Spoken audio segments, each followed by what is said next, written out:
কাঁচা ভূত, পাকা ভূত, সোজা ভূত, বাঁকা ভূত, রোগা ভূত, মোটা ভূত, আধা ভূত, গোটা ভূত। গুপি আর বাঘা বনে গিয়েও বোধহয় এত রকম ভূতের দেখা পায়নি যত রকম ভূত বেরোচ্ছে আমাদের রাজ্যের ভোটার তালিকা থেকে। কিন্তু এই সব ভূতেরা ঢুকলো কোথা থেকে, কি করে ঢুকলো, কারা ঢোকালো, এই প্রশ্নেই একেবারে তোলপাড় বাংলা থেকে দিল্লি। সেই নিয়েই এই অনুষ্ঠানে প্রথম প্রশ্ন। বাংলার ভুতুড়ে ভোটার ইস্যু এবার পৌঁছলো দিল্লিতে। বিজেপি ও কমিশনের বিরুদ্ধে সংসদে এককাট্টা তৃণমূল আর কংগ্রেস। তবে কি ২৬-এর বিধানসভা ভোটের আগে ভুয়ো ভোটার তালিকায় হতে চলেছে রাজ্য রাজনীতির অন্যতম মূল ইস্যু? দ্বিতীয় প্রশ্ন আজ থাকবে, ভুতুড়ে ভোটার নিয়ে একে অন্যের বিরুদ্ধে একই দিনে দিল্লিতে কমিশনের নালিশ বিজেপি ও তৃণমূলের। কিন্তু কি করে দায় এড়াতে পারেন এ রাজ্যের সরকারি অফিসাররা? কেনই বা ভোটার তালিকা ত্রুটিমুক্ত করতে বারবার ব্যর্থ হচ্ছে কমিশন?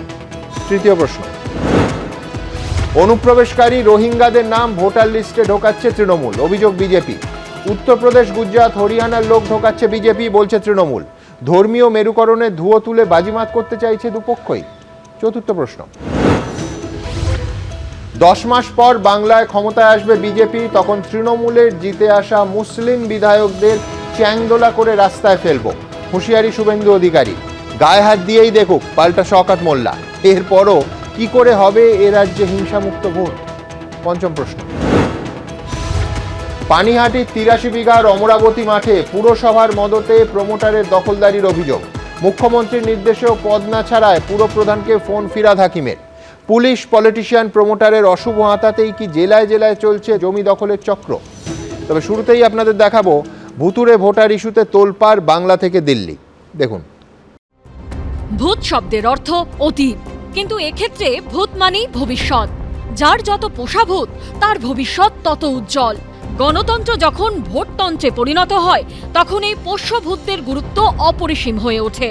কিন্তু ভূত নিয়েও তো আমরা ওরা আছে, তাই বাংলার ভোটার তালিকায় ভূতের উপস্থিতি নিয়ে লড়াই এখন জেলা থেকে কলকাতা হয়ে দিল্লির সংসদ ভবন থেকে নির্বাচন কমিশন অবধি পৌঁছে গেছে। সোমবারের পর মঙ্গলবার ভুয়ো ভোটার ইস্যুতে লোকসভার পর এবার উত্তপ্ত হল রাজ্যসভা। ভুতুড়ে ভোটার নিয়ে আলোচনার প্রস্তাব খারিজ হতেই বিক্ষোভে সামিল হন তৃণমূল, বিজেডি সহ একাধিক বিরোধী দলের সাংসদ। ওয়াকআউট করে তৃণমূল, কংগ্রেস ও বিজু জনতা দল। বিজেপি সারা ভারতবর্ষে অবিজেপি শাসিত রাজ্যগুলোকে নিয়ন্ত্রণে আনার জন্য ভোটিং ব্যবস্থাটাকে তারা নিয়ন্ত্রণে আনতে চাইছে। এটা একটা পরিকল্পিত ষড়যন্ত্র এবং চক্রান্ত বলে আমরা মনে করি। তাৎপর্যপূর্ণভাবে সোমবারই ভুয়ো ভোটার নিয়ে সংসদে আলোচনার দাবি তুলেছিলেন বিরোধী দলনেতা রাহুল গান্ধী। মঙ্গলবারও এই ইস্যুতে সংসদে তৃণমূলের পাশে দাঁড়াতে দেখা যায় কংগ্রেসকে। কিন্তু রাজ্যে আবার উল্টো ছবি। এখানে ভুয়ো ভোটার নিয়ে তৃণমূলকেই দুষতে দেখা যাচ্ছে অধীর চৌধুরীকে। ভুতুড়ে ভোট শুধু নয়, মৃত ভোট জীবিত হয়ে ভোট দিয়ে দেয়, পরিযায়ী শ্রমিক তারা ভোট দিয়ে দেয়, এবং অসংখ্য জাল ভোটার এখানটায় তৃণমূল তৈরি করে তাদের নিজেদের কাস্টডিতে রাখে। সেগুলো প্রায় ৩৫ থেকে ৪০ লাখ ভুয়ো ভোটার আছে বলে আমার কাছে খবর। ভুয়ো ভোটার ইস্যুতে তৃণমূল পাশে পেয়েছে উড়িষ্যায় সদ্য বিজেপির কাছে ক্ষমতাচ্যুত বিজু জনতা দলকে, জানিয়ে আবার কটাক্ষ ছুড়ে দিয়েছে BJP. Election Commission of India has already acknowledged that there is a serious issue relating to duplication of epic cards, voter ID cards, which is causing great concern. It clearly shows that this government wants to hide things. It is not transparent. Biju Janata Dal এমনিতে প্রধান বিরোধী দল আছে, উড়িষ্যায় পরাজিত হয়েছে বিগত নির্বাচনে। তৃণমূলের পাশে এসে দাঁড়াচ্ছে, একটু সচেতন হন। দেখলেন তো দিল্লিতে আপের অবস্থা, যে তৃণমূলকে ছোবে সে শেষ। সুতরাং বিজু জনতা দলের যেটুকুনি অবশিষ্ট আছে, তৃণমূল তো নিশ্চিন্ন হয়ে যাবে 2026-এ। এবার ওরাও বিরোধী দল হিসেবে উড়িষ্যায় নিশ্চিন্ন হয়ে যাবে। সুতরাং খুব সাবধান, তৃণমূলের থেকে দূরে থাকুন। যে বিষয়গুলি নিয়ে এখনো সমস্যা রয়ে গেছে তা নিয়ে ৩০ এপ্রিলের মধ্যে রাজনৈতিক দলগুলিকে মতামত জানাতে বলেছে নির্বাচন কমিশন। বিজেন্দ্র সিংহের রিপোর্ট, এবিপি আনন্দ, নয়াদিল্লি। দেখুন, ভোটার তালিকায় ভূত নতুন কিছু নয়। আমাদের ভোটার তালিকায় পরশুরামের ভাষায় বলতে গেলে ভূষণ্ডির মাথের ওই শিবু ভট্টাচার্য ছিল, শাঁকচুন্নি ছিল, ডাকিনী নেত্রকালী ছিল, ব্রহ্মদৈত্যী নদের চাঁদও ছিল। কিন্তু যা ছিল না তা হলো ভূতেদের মধ্যে তীব্র ধর্মবিভেদ এবং শ্রেণীবিভেদ। 2026-এ ভোটের আগে রাজ্য রাজনীতির আঙিনায় ভূতেরও ভাগ হচ্ছে। আর সেই নিয়ে যুযুধান দুই পক্ষ। একদল বলছে এ রাজ্যের তালিকায় মেশানো হচ্ছে ভিন রাজ্যের অবাঙালি ভূতের ভেজাল, আর অন্য পক্ষ একেবারে সরাসরি ভূতেদেরও ধর্মীয় বিভাজন করে ফেলেছে। তর্কটা প্রায় ভূত বনাম জিনের দ্বন্দ্বে পৌঁছে গেছে ভোটের 1 বছর আগে থেকেই। আমি রসিকতা দিয়ে শুরু করলাম, কিন্তু এই বিতর্কের সারসত্য এটাই। আমি শুরু করব আজকে অর্ণবকে দিয়ে। অনেকে বলছেন যে তৃণমূলের আপত্তি ভূত নিয়ে ততটা নয়, কিন্তু ভিন রাজ্যের ভূতেদের নিয়ে, মানে অবাঙালি এবং অবাংলাভাষী ভূতেদের নিয়ে। আমার প্রথম প্রশ্ন থাকবে যে কেন শুধু উত্তরপ্রদেশ, হরিয়ানা কিংবা গুজরাট, সমস্ত শ্রেণীর, কেন তৃণমূল ভাষা, রাজ্য, ধর্ম, ভিন রাষ্ট্র থেকে চলে আসা এই নির্বিশেষে সমস্ত ভুতুরে ভোটার নিয়ে তৃণমূল আপত্তি করছে না? অর্ণবের সময় শুরু এখন। ধন্যবাদ সুমনদা। 2003 সালে চন্দ্রবিন্দু একটা অ্যালবাম ছিল, অ্যালবামটার নাম হচ্ছে জুজু। একদম। তাতে একটা বিখ্যাত গান ছিল, খুব জনপ্রিয় হয়েছিল, আমাদের বুথে ভোট দেবে ভূতে, সত্যি সত্যি 3 সত্যি বদলে দেব সংবিধান। তো এই যে দিল্লি নির্বাচনের ঠিক পরপরই রাহুল গান্ধী এবং সঞ্জয় রাউত যখন প্রথম সাংবাদিক সম্মেলন করে বললেন যে এরকম মহারাষ্ট্র এবং দিল্লি এই দুটো জায়গাতেই, একটা জায়গায় খুব অল্প সময়ের মধ্যে প্রায় 44 লক্ষ, আর একটা জায়গায় হচ্ছে খুবই অল্প সময়ের মধ্যে 4 লক্ষ, এরকম করে ভোটার লিস্টকে বাড়িয়ে দেওয়া হয়েছে, এবং সেই সংখ্যাটাই হচ্ছে সেই ভুতুরে সংখ্যা, যে সংখ্যাটা ঢুকে পড়েছে এবং এক সম্পূর্ণ কৌশলে ঢুকে পড়েছে। তো সেইখান থেকে তার পরবর্তীকালে 12 তারিখে 12 ফেব্রুয়ারি মমতা বন্দ্যোপাধ্যায়, 13 তারিখে অভিষেক বন্দ্যোপাধ্যায়, এরাও এই একই কথা বললেন।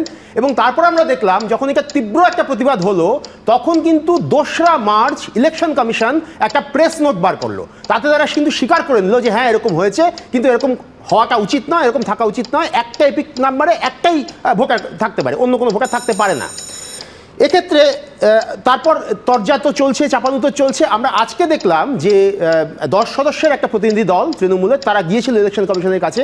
ইলেকশন কমিশন কিন্তু এখনো পর্যন্ত স্পষ্ট করে সংখ্যা বলতে পারেনি যে পশ্চিমবাংলায় কত এরকম ভোটার রয়েছে। অথচ আমরা দেখতে পাচ্ছি জেলায় জেলায় প্রত্যেকটি জায়গায় শাসক দল তৃণমূল কংগ্রেস তারা কিন্তু রাস্তায় নেমে পড়েছে, এবং তারা একেবারে ভোটার লিস্ট ধরে ধরে খুঁজে বার করবার চেষ্টা করছে এখানে কোথায় কোথায় কী ধরনের এই ধরনের ভুল ত্রুটিগুলো রয়েছে। তাতে দেখা যাচ্ছে যে বাঁকুড়ার 2 ব্লক নাম্বার 2 সেখানকার অঞ্চল সভাপতি তৃণমূল কংগ্রেসের, তার নাম হচ্ছে আলোক কুমার কুন্ডু, তার নাম হচ্ছে ভোটার লিস্ট থেকে গায়েব। তার মানেটা হচ্ছে এই যে বারবার করে আপনি একটু আগে বললেন সুমনদা যে অঞ্চল ধরে ধরে দেখানো হচ্ছে, তৃণমূল কংগ্রেস যে দেখাচ্ছে এরকম যে অন্যান্য রাজ্য থেকে এসে এখানে ভোটার লিস্টকে বসে রয়েছে।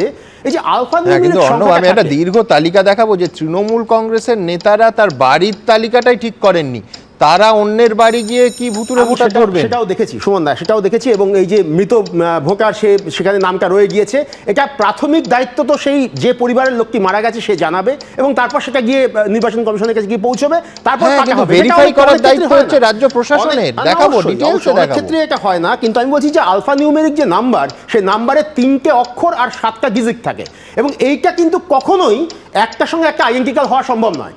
আমাদের এখানে কিন্তু বারবার করে দলের বিভিন্ন স্তরের যারা নেতৃত্ব এবং তারা বিভিন্ন সময় প্রেস মিট করে দেখিয়েছেন, পরিষ্কার করে দেখিয়েছেন যে এই একই নাম্বারে দেখতে পাচ্ছি ছবি পর্যন্ত মানে এক, অথচ হরিয়ানার ভোটার, গুজরাটের ভোটার, উত্তরপ্রদেশের ভোটার, বিহারের ভোটার, ঝাড়খণ্ডের ভোটার তারা এখানে রয়েছে। পার্থ ভৌমিক কিছুদিন আগে বলেছিলেন একটা খুব ইম্পর্টেন্ট কথা বলেছিলেন, যে তার যে ব্যারাকপুর যে কেন্দ্র, ওই কেন্দ্র অর্থাৎ পশ্চিমবাংলার ঠিক যে জায়গাগুলোতে এই যে মানে পশ্চিম থেকে আসা যারা এখানে পরিযায়ী শ্রম করতে এসছেন বা এখানে এসে অনেক থাকছেন, এখানে এসে এই অঞ্চলগুলো ক্লাস্টার বেঁধে রয়েছে যে অবাঙালি ভোটারদের, সেই সব এলাকাতে এই ধরনের ডিসক্রিপেন্সি সবচেয়ে বেশি। তার মানে কি, এই যে আমরা বারবার করে বিজেপি বারবার করে বলার চেষ্টা করে যে পূব দিক থেকে ঢুকছে, পূব দিক থেকে নাকি রোহিঙ্গা মুসলমান ঢুকছে, কথাগুলো তারা বারবার করে বলার চেষ্টা করে, এইটা কি আসলে চোখটাকে সরিয়ে দেওয়া বা চোখটা ঘুরিয়ে দেওয়ার জন্য? আসলে কি পেনিট্রেশনটা ঘটছে ভোটার লিস্টকে এই পশ্চিম দিক থেকে?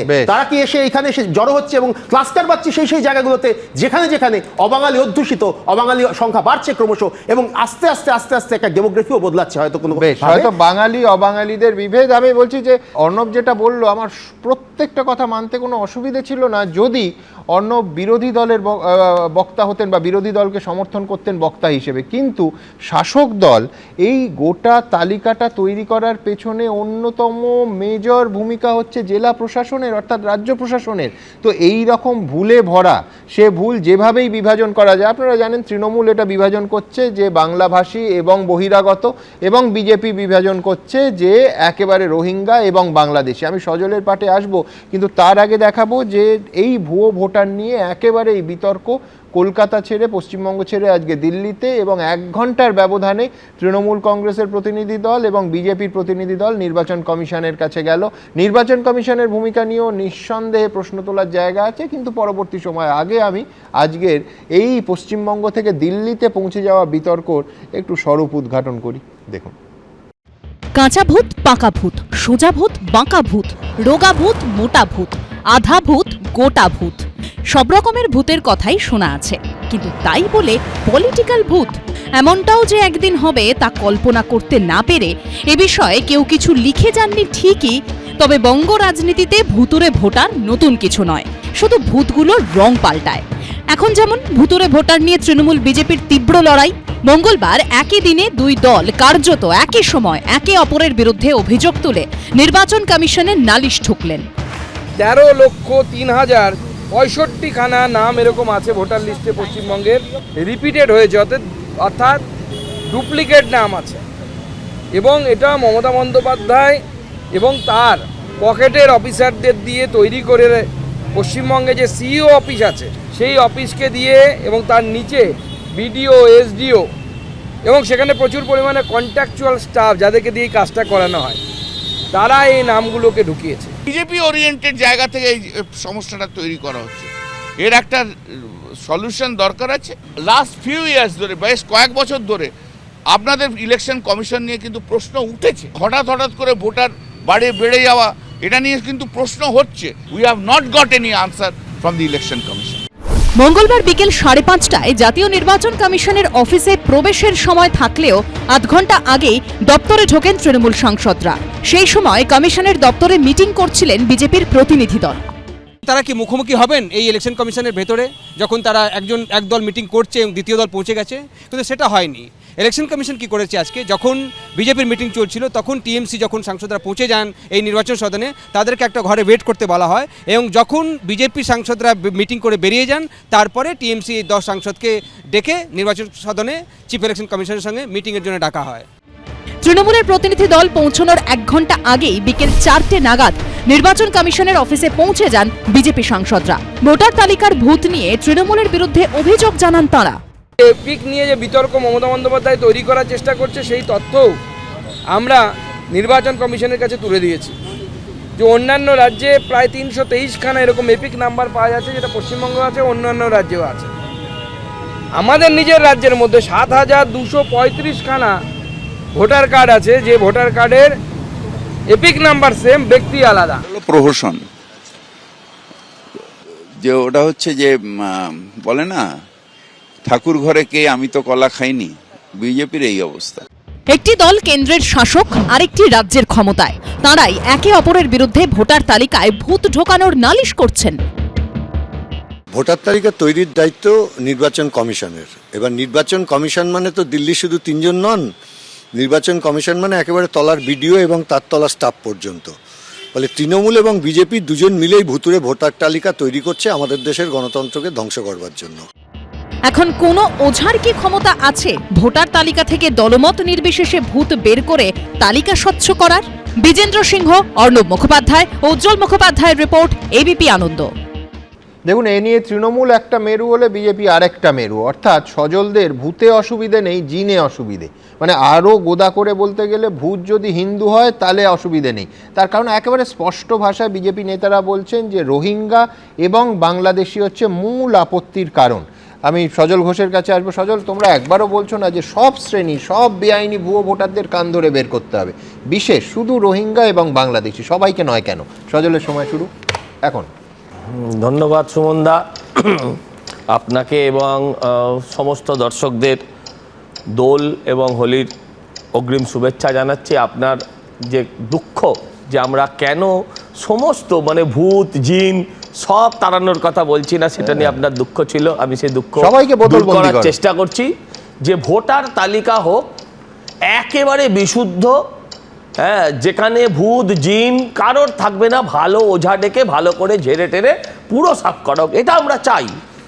কিন্তু দেখুন, গত কয়েকদিন ধরে একটা ন্যারেটিভ চলছে, যেটা হচ্ছে যে মমতা ব্যানার্জি 3টে এপিক নাম্বার দেখিয়েছিলেন।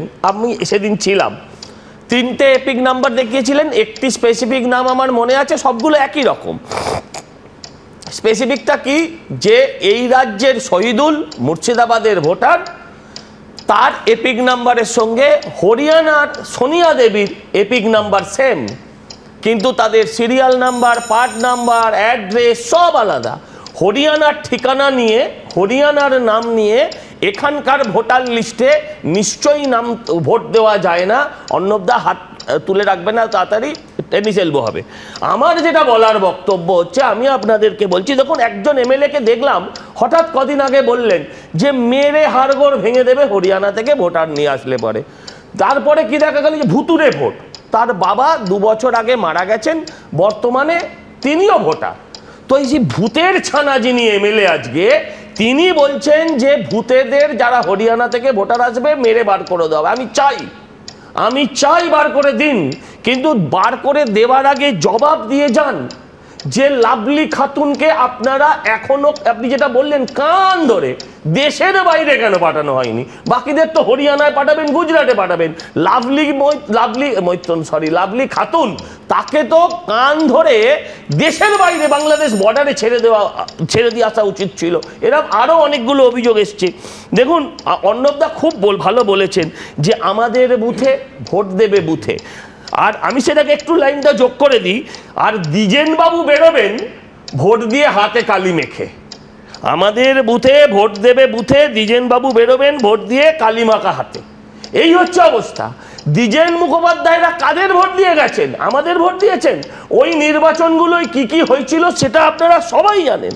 আমি যেটা বলতে চাই যে আমরা একটা স্পেসিফিক নাম্বার দিয়েছি, যে আমরা 13,03,065 জনের আমরা একটা লিস্ট দিয়েছি যাদেরকে আমরা ভুয়ো ভোটার হিসেবে চিহ্নিত করেছি। সেই রকম একটাও স্পেসিফিক নাম এরা বলতে পারছেন না। আর আমি আবার বলছি, ঠিক এই যে অবাঙালি ভোটার করছে না, এটা কিন্তু ওদের কপালে দুর্ভোগ আছে। কারণ এরপর কেঁচো খুঁড়তে গিয়ে যখন কেউটে বেরোবে, যখন দেখবে গার্ডেন রিচের ভোটার কত বেড়েছে, যখন দেখবে তপসিয়ার ভোটার কত বেড়েছে, রাজাবাজারের ভোটার কত বেড়েছে, এবং ঘটনাচক্রে সবাই অবাঙালি। আপনার টার্গেট হরিয়ানা, কিন্তু এরা বিহার ইউপি থেকে যে অবাঙালি মুসলিমরা ভোট দিতে এসছেন, তারা যদি আপনাদের দলের সম্পদ হয়, অর্ণবদের বাবুদের দলের সম্পদ হয়, তাহলে সেটা অত্যন্ত দুর্ভাগ্যজনক। আমি আবারও বলছি যে আমরা চাই এই ভোটার লিস্ট থেকে সমস্ত ভূত জিন সব বার হোক, কিন্তু এই ভোটার লিস্টটা কিন্তু তৃণমূলের কাছে খুব লাকি দাদা। এটা তৃণমূল যে কেন ভুল করছে আমি বুঝতে পারছি না। এই ভোটার লিস্ট ধরেই সমস্ত পঞ্চায়েত থেকে শুরু করে পুরসভা থেকে, বিধানসভা থেকে, লোকসভা থেকে সব ভোট ওরা জিতে এসছে। আর এটা সবচেয়ে দুর্ভাগ্যের, এই ভোটার লিস্টের নাম তুলে রাজ্যের বিভিন্ন নির্বাচন কমিশনের বিস্তারিত সেই প্রসেস দেখাবো। আমার বক্তব্য, মুখ্যমন্ত্রী কি বলছেন যে তাদের মিষ্টি খাওয়ানোর বিনিময়ে এই কাজগুলো হয়ে যায়। তো এইসব দিল্লি বোম্বে না ঘুরে আগে যারা মিষ্টিকে ভোটার লিস্টে নাম তোলে তাদেরকে আগে কান ধরে বার করুন না মুখ্যমন্ত্রী। বেশ, ধন্যবাদ। আমি জাস্ট একটা কথাই বলবো, উনি যে শাহিদুল বলে একজনের নাম বললেন, একটা নির্দিষ্ট কমিউনিটির দিকে আসা, যে মুখ্যমন্ত্রী বলেছেন, আমি বলিনি, একদম সরি, একটাই শুধু অর্ণব, এই প্রত্যেকটা নাম মঞ্চের উপর থেকে মুখ্যমন্ত্রী, তারপর আরো অনেক নাম এসেছে। বিধানসভার বিবেকানন্দ প্রভুশঙ্কর, এখানে মাথাভাঙার 2 নম্বর ব্লকের ফুলবাড়ি আরতি সরকার, এরকম অজস্র নাম এখানে এসেছে। সে তো দাদা হয়েছে, সে তো আরতি সরকার তো এর মধ্যে জালি রাখতে হয়, এর মধ্যে জাল কোনটা আরতি না আরেকটা কি নাম বলে। আমি বলছি, আমি অর্ণবের সঙ্গে একমত। অর্ণব, হিন্দু মুসলমান ডিসক্রিপেন্সি তো অবশ্যই দূর করতে হবে, কিন্তু পাশাপাশি এই রাজ্য ভিন রাজ্য সেটাও তো এক ধরনের। এই অসঙ্গতিগুলো তুলে ধরলে তবেই তো ভোটার তালিকাটা ক্লিন হবে। হয়তো মনে আছে বিহার নির্বাচনের সময় সুশীল মোদী বলেছিলেন যে আমাদের জেতালে কি হবে, আমাদের এখান থেকে 50 লক্ষ চাকরি হচ্ছে পশ্চিমবাংলায় গিয়ে পাবেন, এই কথাটা বলেছিলেন। এই আমাদের এখানে 21-এর ভোটের আগে, তখন তারা কি আগের বছর ওখানে ভোট হয়ে গিয়েছে। এটা একটা প্যাটার্ন। এই প্যাটার্নটার মধ্যে দিয়ে আমি বলছি যে ভারতবর্ষে পরিযায়ী শ্রমিক সবচেয়ে বেশি কোথায়, কোন দুটো রাজ্যে?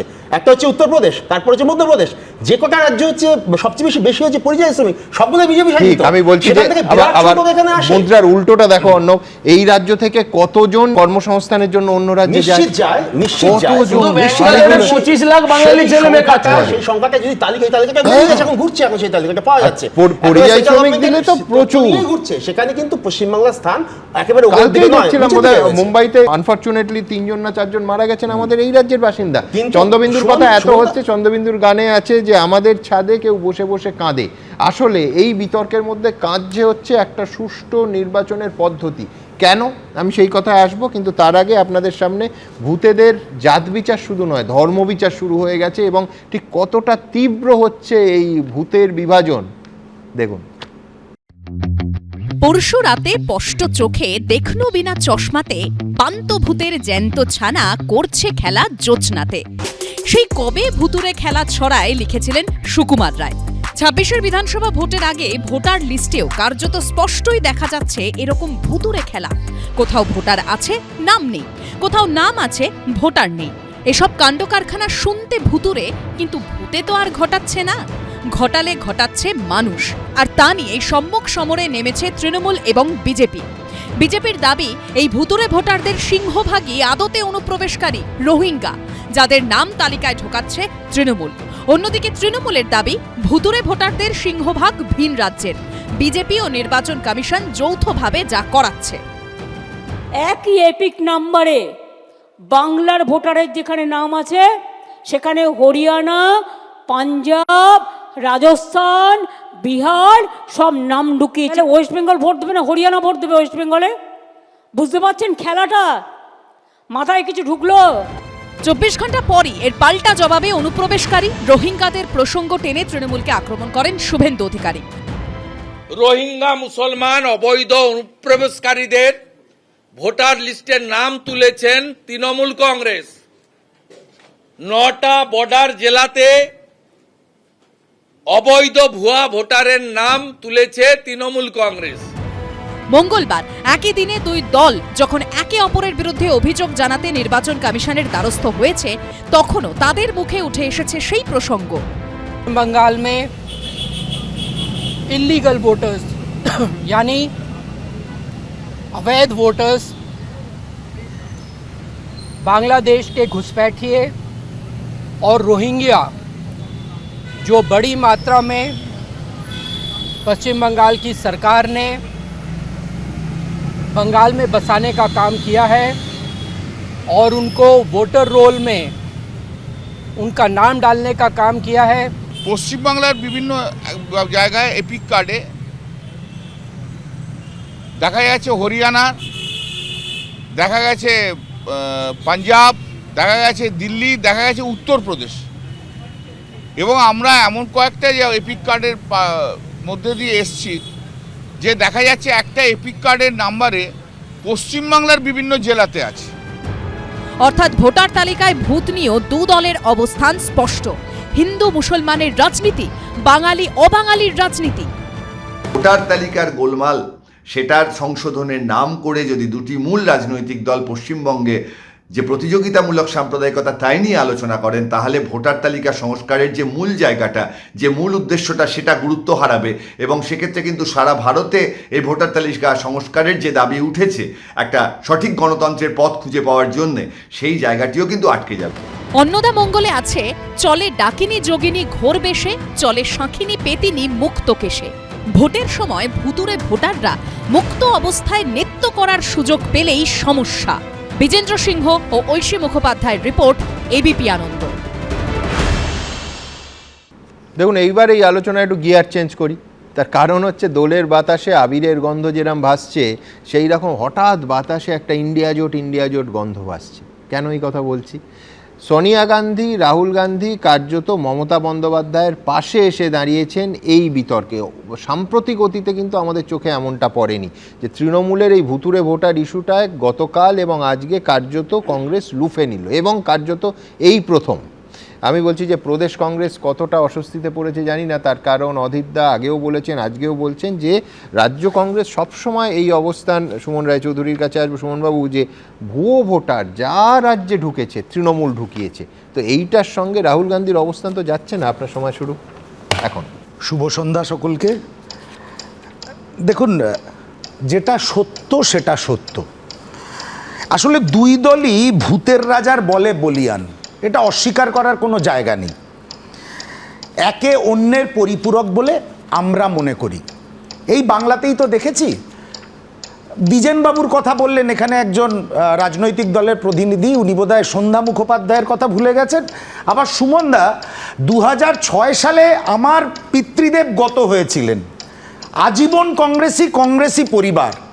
মমতা বন্দ্যোপাধ্যায়ের প্রশাসন ইলেকশন কমিশনের ব্যর্থতাকে সুন্দরভাবে সঙ্গত দিয়ে আমার প্রয়াত পিতৃদেবের ভোটটা এখন শাসক দলের ফোল্ডে নিয়ে নিয়েছেন। অবাক লাগে। বহুবার মেল করেছি, ডেথ সার্টিফিকেট পাঠিয়েছি, সব কিছু করেছি। যে সেই জন্য এও তো একটা রাজনৈতিক জয়, জীবিত অবস্থায় যা পারেননি মৃত্যুর পর তারা করেছে। এইটাই হচ্ছে কথা। ভুয়ো ভোট, ছদ্ম ভোট যা চলছে সারা ভারতবর্ষ জুড়ে। রাহুল গান্ধী, আজকে খুব অবাক লাগলো আমার,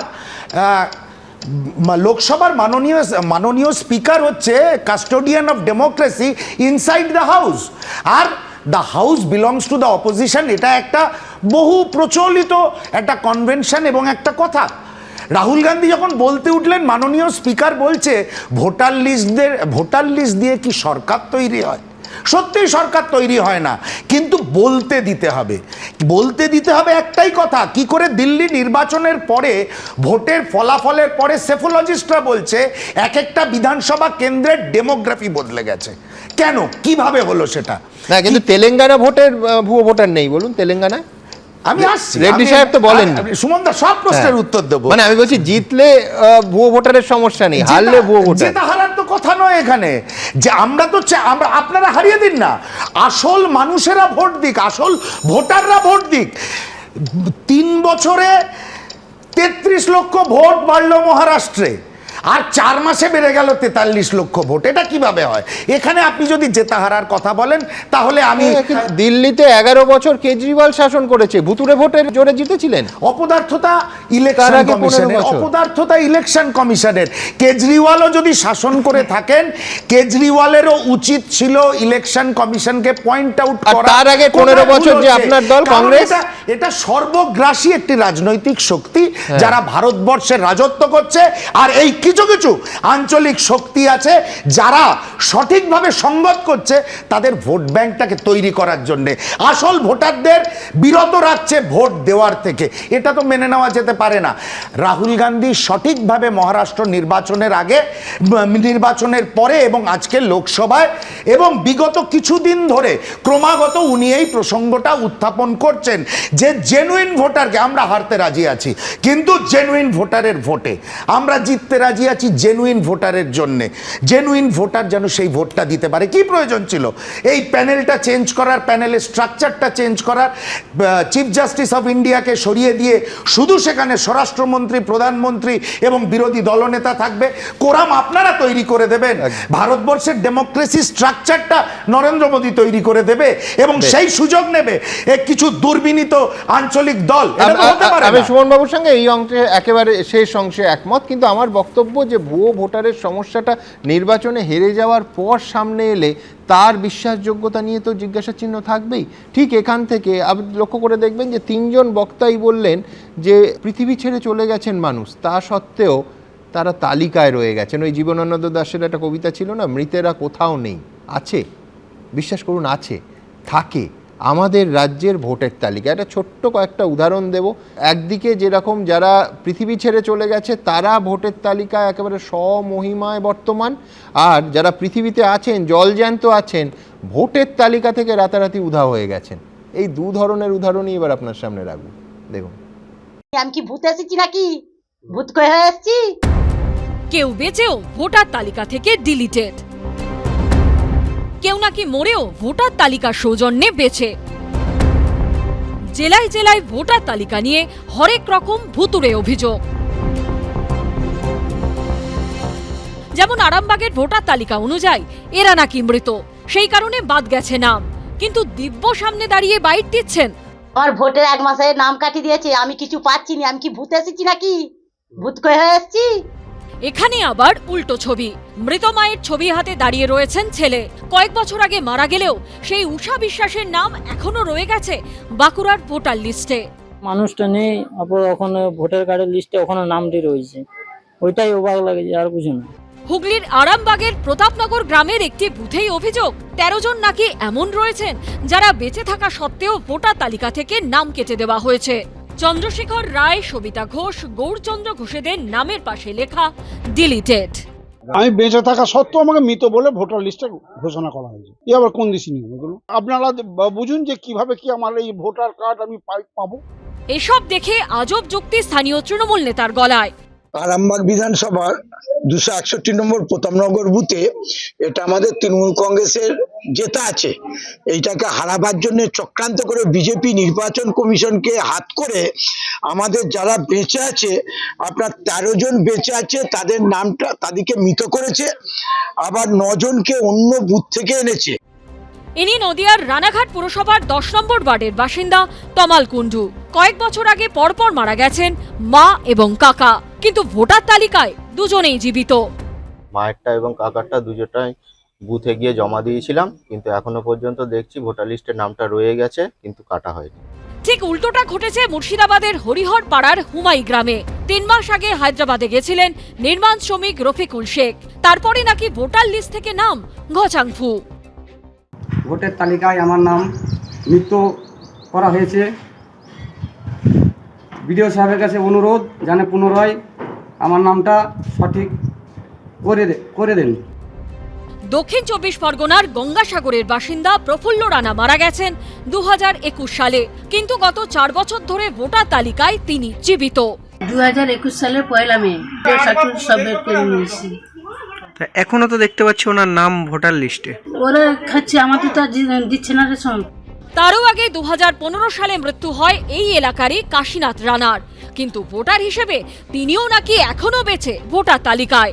আবার কোচবিহারে মাথাভাঙায় ভোটার কার্ড হাতে দাঁড়িয়ে যাকে দেখতে পাচ্ছেন, সেই সোমা বর্মনের নাম ভোটার তালিকা থেকে উধাও হয়ে গেছে। উল্টে ওই একই এপিক নম্বরে রয়েছে উত্তরপ্রদেশের বাসিন্দার নাম।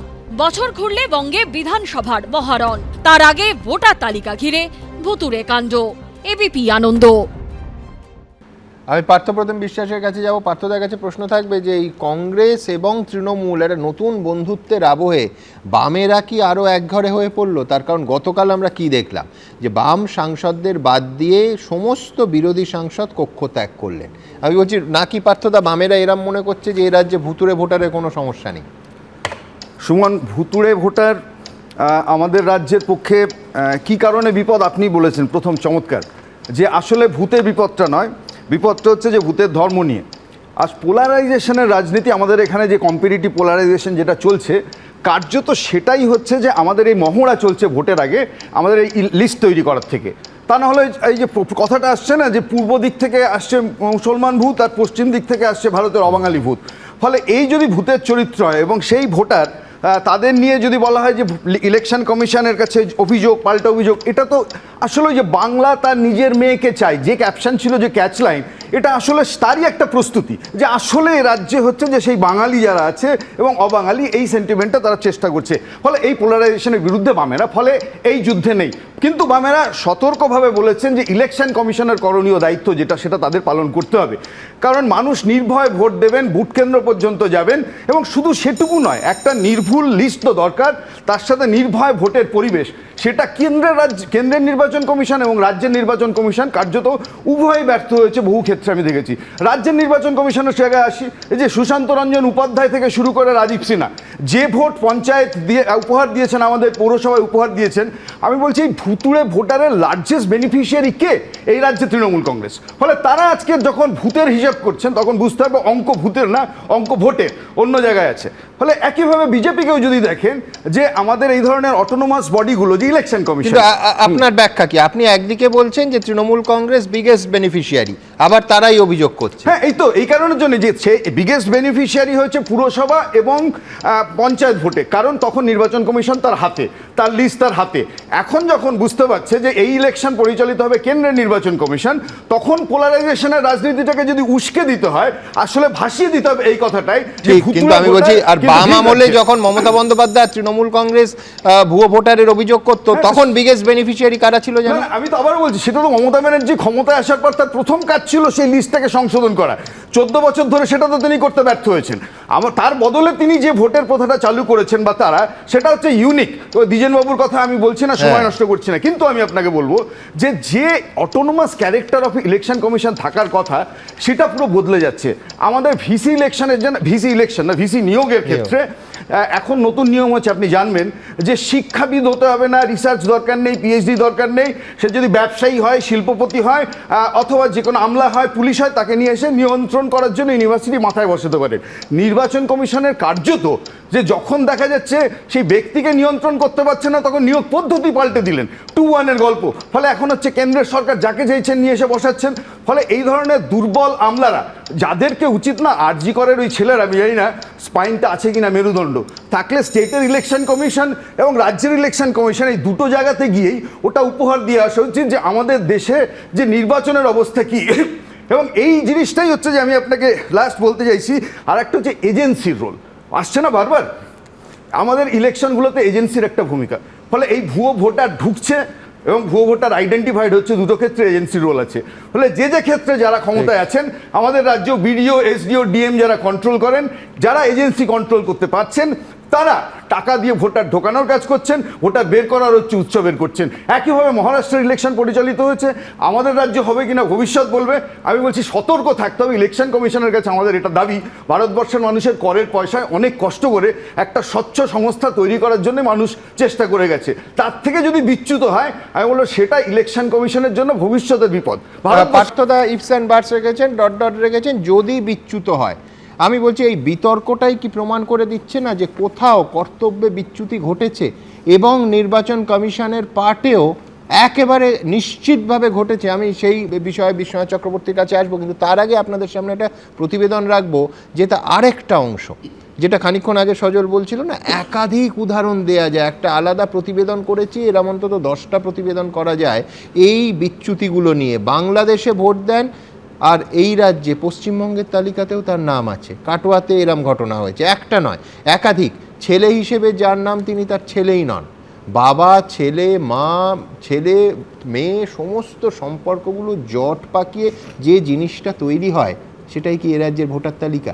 জানি না, এই প্রশ্ন উঠছে। তার কারণ কোথাও দেখছি একেবারে সীমানার ব্যবধানটাই মুছে গেছে। অর্থাৎ থাকেন ও পাশে, নাগরিক ও পাশে, ভোটার তালিকায় নাম উঠেছে এই পাশে, পশ্চিমবঙ্গে। ভাবতে পারেন? দেখুন, পুকুরের পাড়ে বাঁশবন কিংবা আশিয়াওড়ার জঙ্গলে নয়, ভূতের আনাগোনা এখন ভোটার তালিকায়। বাংলার ভোটার তালিকায় বাংলাদেশি ভূতেদের আনাগোনা, অর্থাৎ অনুপ্রবেশ। তবে এ ভূত তো আর ভূত নয়, মানুষ। পূর্ব বর্ধমানের কাটোয়া বিধানসভার একাইহাট এলাকা 22 নম্বর পাটে ভোটার তালিকায় নাম রয়েছে 56 বছরের বিচরণ গাইনের। অথচ এই বিচরণ গাইন আদতে বাংলাদেশের নাগরিক। আজ থেকে নয়, গত 10 থেকে 15 বছর ধরেই থাকেন পদ্মাপাড়ের দেশে। একথা জানাচ্ছেন খোদ তারই ছেলে। তাহলে পদ্মাপাড়ের বাসিন্দাদের নাম গঙ্গাপাড়ের ভোটার লিস্টে নাম উঠল কি করে? তোমার বাবা কোথায় থাকে? বাংলাদেশে থাকে। ভোটার কোথাকার তোমার বাবা? বাংলাদেশে। কতদিন ধরে ওখানে আছে? ও 10-15-20 বছর। তাহলে এখানে তোমার বাবার নাম কি করে উঠলো? ওটা আমি জানি না কিভাবে বললো। বাংলাদেশে থাকে? হ্যাঁ। কি করেন? কৃষি কাজ করে। ওখানে কোথায় থাকে? মাদারীপুর। এখন কি চাইছো তুমি? এখন আমি চাইছি আমারটা থাকুক, বাবারটা। আমি তো এখান থেকে ছোটকালে থেকে মানুষ হয়েছি, আমি তো এদেশেই থাকবো, এদেশেরই নাগরিক। বাবারটা কেটে দাও। এই এলাকায় অদ্ভুতের উদাহরণ আরও রয়েছে। যেমন ভোটার তালিকায় নাম রয়েছে ভবতোষ বৈরাগী, পাশেই তার ছেলে হিসেবে নাম রয়েছে 33 বছরের অপু বৈরাগীর। অথচ ভবতোষ বৈরাগী বলছেন অপু তার কেউ হয় না। অপু বৈরাগী আছেন বাড়িতে? না। অপু বৈরাগী কোথায়? সে কোথায় আছে সেটাও জানি না। আপনার নাম কি? আমার নাম ভবতোষ বৈরাগী। ভবতোষ বৈরাগী মানে ভবতোষ বৈরাগী মানে হচ্ছে আপনি অপু বৈরাগীর বাবা? এইখানে তো দেখা যায় সেটা। তা আপনি কি প্রকৃত ওর বাবা? না, তাহলে কে হয় আপনার? অনেক দিন হয়ে গেছিল, আর অনেক দিন আগে চলে গেছে, কিভাবে কি করছে না সেটা জানি না। অপু কবে এসেছিল আপনাদের বাড়িতে? অনেক দিন, সেটা বলতে পারবো না তো কতদিন। কোথা থেকে এসেছিল? ও বাংলাদেশ থেকে। আমি চাইছি ওর নাম কাটিয়ে দেওয়া হোক। পূর্ব বর্ধমানেরই পূর্বস্থলীর কালেকাতলা 1 নম্বর গ্রাম পঞ্চায়েতের 187 নম্বর বুথের 109 নম্বরে সিরিয়ালে নাম রয়েছে ভৃগুরাম দাসের। অভিযোগ, বাংলাদেশের ভোটার তালিকাতেও নাকি নাম রয়েছে তার। ভৃগুরাম দাসের স্ত্রী স্বীকারও করে নিয়েছেন সে কথা। আপনার স্বামী থাকে কোথায়? বললাম না, বাংলাদেশেই থাকে। আর তার ভোটার কার্ড কোথায়? বাংলাদেশে কোথায়? বাংলাদেশে ভোটার কার্ড? বাংলাদেশে ভোটার কার্ড এইখানে নাই কিছু। এখানে যদি না থাকে তাহলে এখানে এই যে আমাদের, এখানে আমি তো বললাম একবার প্রথমে এসছে যে তখন এখানে ভোটার হয়েছিল, এখন ভোটার হয়েছিল, এখন তো আর সে এইখানেই থাকে না। অভিযোগ উঠেছে উত্তর 24 পরগনার বাগদা বিধানসভার বয়রা গ্রাম পঞ্চায়েতের বাসিন্দা অসীম দেব বাংলাদেশ থেকে এসেছেন। সম্প্রতি ভোটার তালিকায় নাম পাল্টে তিনি হয়ে গেছেন সুভাষ কবিরাজ। এমনকি অভিযোগ, পাল্টে ফেলেছেন নিজের বাবার নামও। ভোটার তালিকায় নাম বদলের কথা স্বীকারও করে নিয়েছেন এই ব্যক্তি। আগে হয়েছিল ভুল নাম। কি নাম? অসীম দে। কত সাল থেকে ভোট দেন? তা 7-8 বছর হবে মনে হয়। 7-8 বছর ধরে ভুল নামে ভোট দিচ্ছেন? তা এখন ওই ভুল উঠে গেছে, তো আমি কি করবো? ভোটে তো বাধা সৃষ্টি করে না। 2024 সালে আপনার অসীম দে ছিল, এখন আপনি সুভাষ কবিরাজ হয়েছেন। বিডিও অফিসে একটা অভিযোগ হয়েছে যে আপনি ফেক ভোটার। আমার জাবিয়ে তো যা রেশন কার্ড জাবিয়ে তো সব দলিল টলিল সব, মিটারের কাগজ, ব্যাংকের বই সব সুভাষ কবিরাজ। আমি ফার্স্ট ম্যাজিস্ট্রেট দিয়ে অ্যাফিডেভিট করেছি। এর আগে মুর্শিদাবাদের রানীনগরে দেখা গেছিল পরিযায়ী শ্রমিক মোহাম্মদ আলী হোসেনের এপিক নম্বরে নাম রয়েছে জনৈক মনোজিতের, যার ঠিকানা আবার হরিয়ানার হিসার। দক্ষিণ দিনাজপুরের গঙ্গারামপুরের বাসিন্দা সরকারি কর্মী তসলিমা মিয়া, তারও এপিক নম্বরে দেখা যায় গুজরাটের এক বাসিন্দার নাম রয়েছে। মালদা শহরের রামকৃষ্ণপল্লীর বাসিন্দা জাভেদ মিয়াদার, তার এপিক নম্বরে আবার নাম রয়েছে গুজরাটের গান্ধীনগরের এক বাসিন্দার। একই এপিক নম্বরে 2 ভোটার হলো কিভাবে, এটাও বড় প্রশ্ন। রানা দাস ও সমীরণ পালের রিপোর্ট, এবিপি আনন্দ। দেখুন, প্রতিবেদনটা যেদিকে এগোচ্ছিল আমার বিকাশ রায়ের সেই ফিল্মটা মনে পড়ে যাচ্ছিল ছেলেকার। ছেলের নাম ছিল টমেটো। অবশ্যই এপিক কার্ডে সেই সব নাম নেই, জোকস অ্যাপার্ট। আমি বলছি যে এই গোটা বিষয়টা সব থেকে গুরুত্বপূর্ণ অংশ কি জানেন? নির্বাচন কমিশন। নির্বাচন কমিশন কি জেগে ঘুমোচ্ছিল? এই প্রশ্ন উঠছে যেন হঠাৎ মনে হচ্ছে আড়ামোড়া ভেঙে নির্বাচন কমিশন বলছেন ও এমন হয়েছে, আচ্ছা সমস্ত রাজনৈতিক দল আপনারা এসে আপনাদের মতামত দিন, আর 3 মাসের মধ্যে কমিশন সব ঠিক করে যাবে। আমি বলছি মানেটা কি?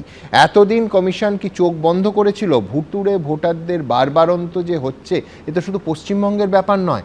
সেক্ষেত্রে শুধু নীরব থেকে, নিষ্ক্রিয় থেকে নির্বাচন কমিশন কি মদত দিয়েছে, এই অভিযোগ উঠবে না? উঠবে। তার কারণ এই যে মহারাষ্ট্র থেকে দিল্লি, আমার বাঁ দিকের বক্তারা পরপর বলে গেলেন ভুতুড়ে ভোটারের একাধিক অভিযোগ। আমি বলছি সেখানে কি আদৌ তদন্ত হবে? এবং যদি তদন্ত হয়ে কিছু পাওয়া যায়, তার দায় কি নির্বাচন কমিশনকে নিতে হবে না? এই বেসিক প্রশ্নটা দিয়ে যাব বিশ্বনাথ চক্রবর্তীর কাছে। ভুতুড়ে ভোটারের ইস্যুতে সমস্ত রাজনৈতিক দলের মতামত হঠাৎ করে চাইল নির্বাচন কমিশন। তার মানে ভুতুড়ে ভোটার আছে, রাজ্যে রাজ্যে আছে। সংবিধানের 324 নম্বর ধারা ইলেকশন কমিশনকে দায়িত্ব দেওয়া আছে একটা নির্বাচনী তালিকা তৈরি করা। সেই নির্বাচন তালিকা ইলেকশন কমিশন তৈরি করতে পারেনি, সেটা দিনের আলোর মতন পরিষ্কার। এবং এখন বিভিন্ন রাজনৈতিক দলের তৎপরতাতে তারা এখন তাদের টনক নড়ছে। তার মানে ইলেকশন কমিশন তার দায়িত্ব পালন করতে পারেনি এবং ইলেকশন কমিশন কম্প্রোমাইজ করে। তৃণমূল কংগ্রেস পশ্চিমবাংলায় শাসন ক্ষমতায় আছে, সেখানে কম্প্রোমাইজ করে তৃণমূলের সাথে। বিহারে এনডিএ সরকার আছে, সেখানে এনডিএর সাথে কম্প্রোমাইজ করে। যদি মহারাষ্ট্রে বিজেপি সরকার থাকে, সেখানে কম্প্রোমাইজ করে। ফলে যে যেখানে শাসন ক্ষমতায় আছে তার সাথে ইলেকশন কমিশন কম্প্রোমাইজ করে চলে এবং কোনো রকম ইলেকশনটাকে উতরে দিয়ে নিজের মানে পদটাকে ধরে রাখে। এবং এই প্রশ্নটা আনতে চাই যে পশ্চিমবাংলায় ভুতুড়ে ভোটার অন্তর্ভুক্ত করাটা শাসক দলের একটা প্রজেক্ট।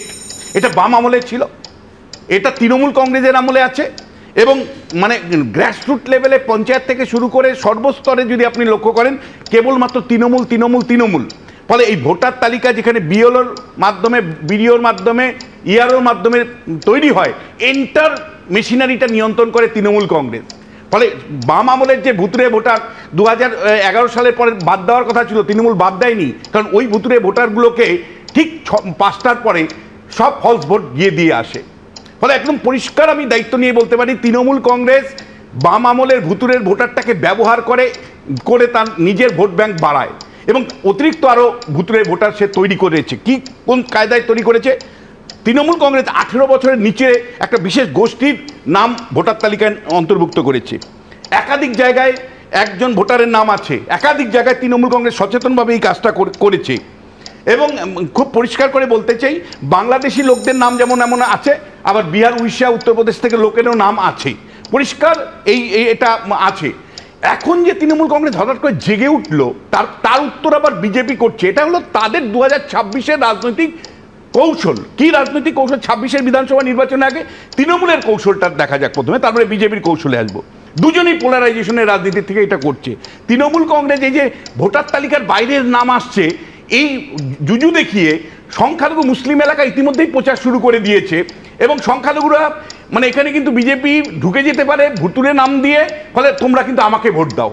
ফলে সংখ্যালঘু মুসলমানদের জন্য একদম বার্তা পরিষ্কার তৃণমূল কংগ্রেসের। দ্বিতীয় সেটা হলো আপনি আমি গ্যারেন্টি দিয়ে বলছি যে 3 দফায় যদি নির্বাচন 2026-এ হয়, তাহলে আমি প্রতিদিন সকালবেলা আমাকে বলতে হবে যে এই ভুতুরে ভোটার নিয়ে এত চিৎকার, তো তারপরেও ভুতুরে ভোটার থাকবে, তারপরেও আপনি প্রচুর মানুষের দেখবেন নাম কাটা গেছে এবং এইটা করা হবে সচেতনভাবে পলিটিক্যাল প্রজেক্টের পার্ট হিসাবে।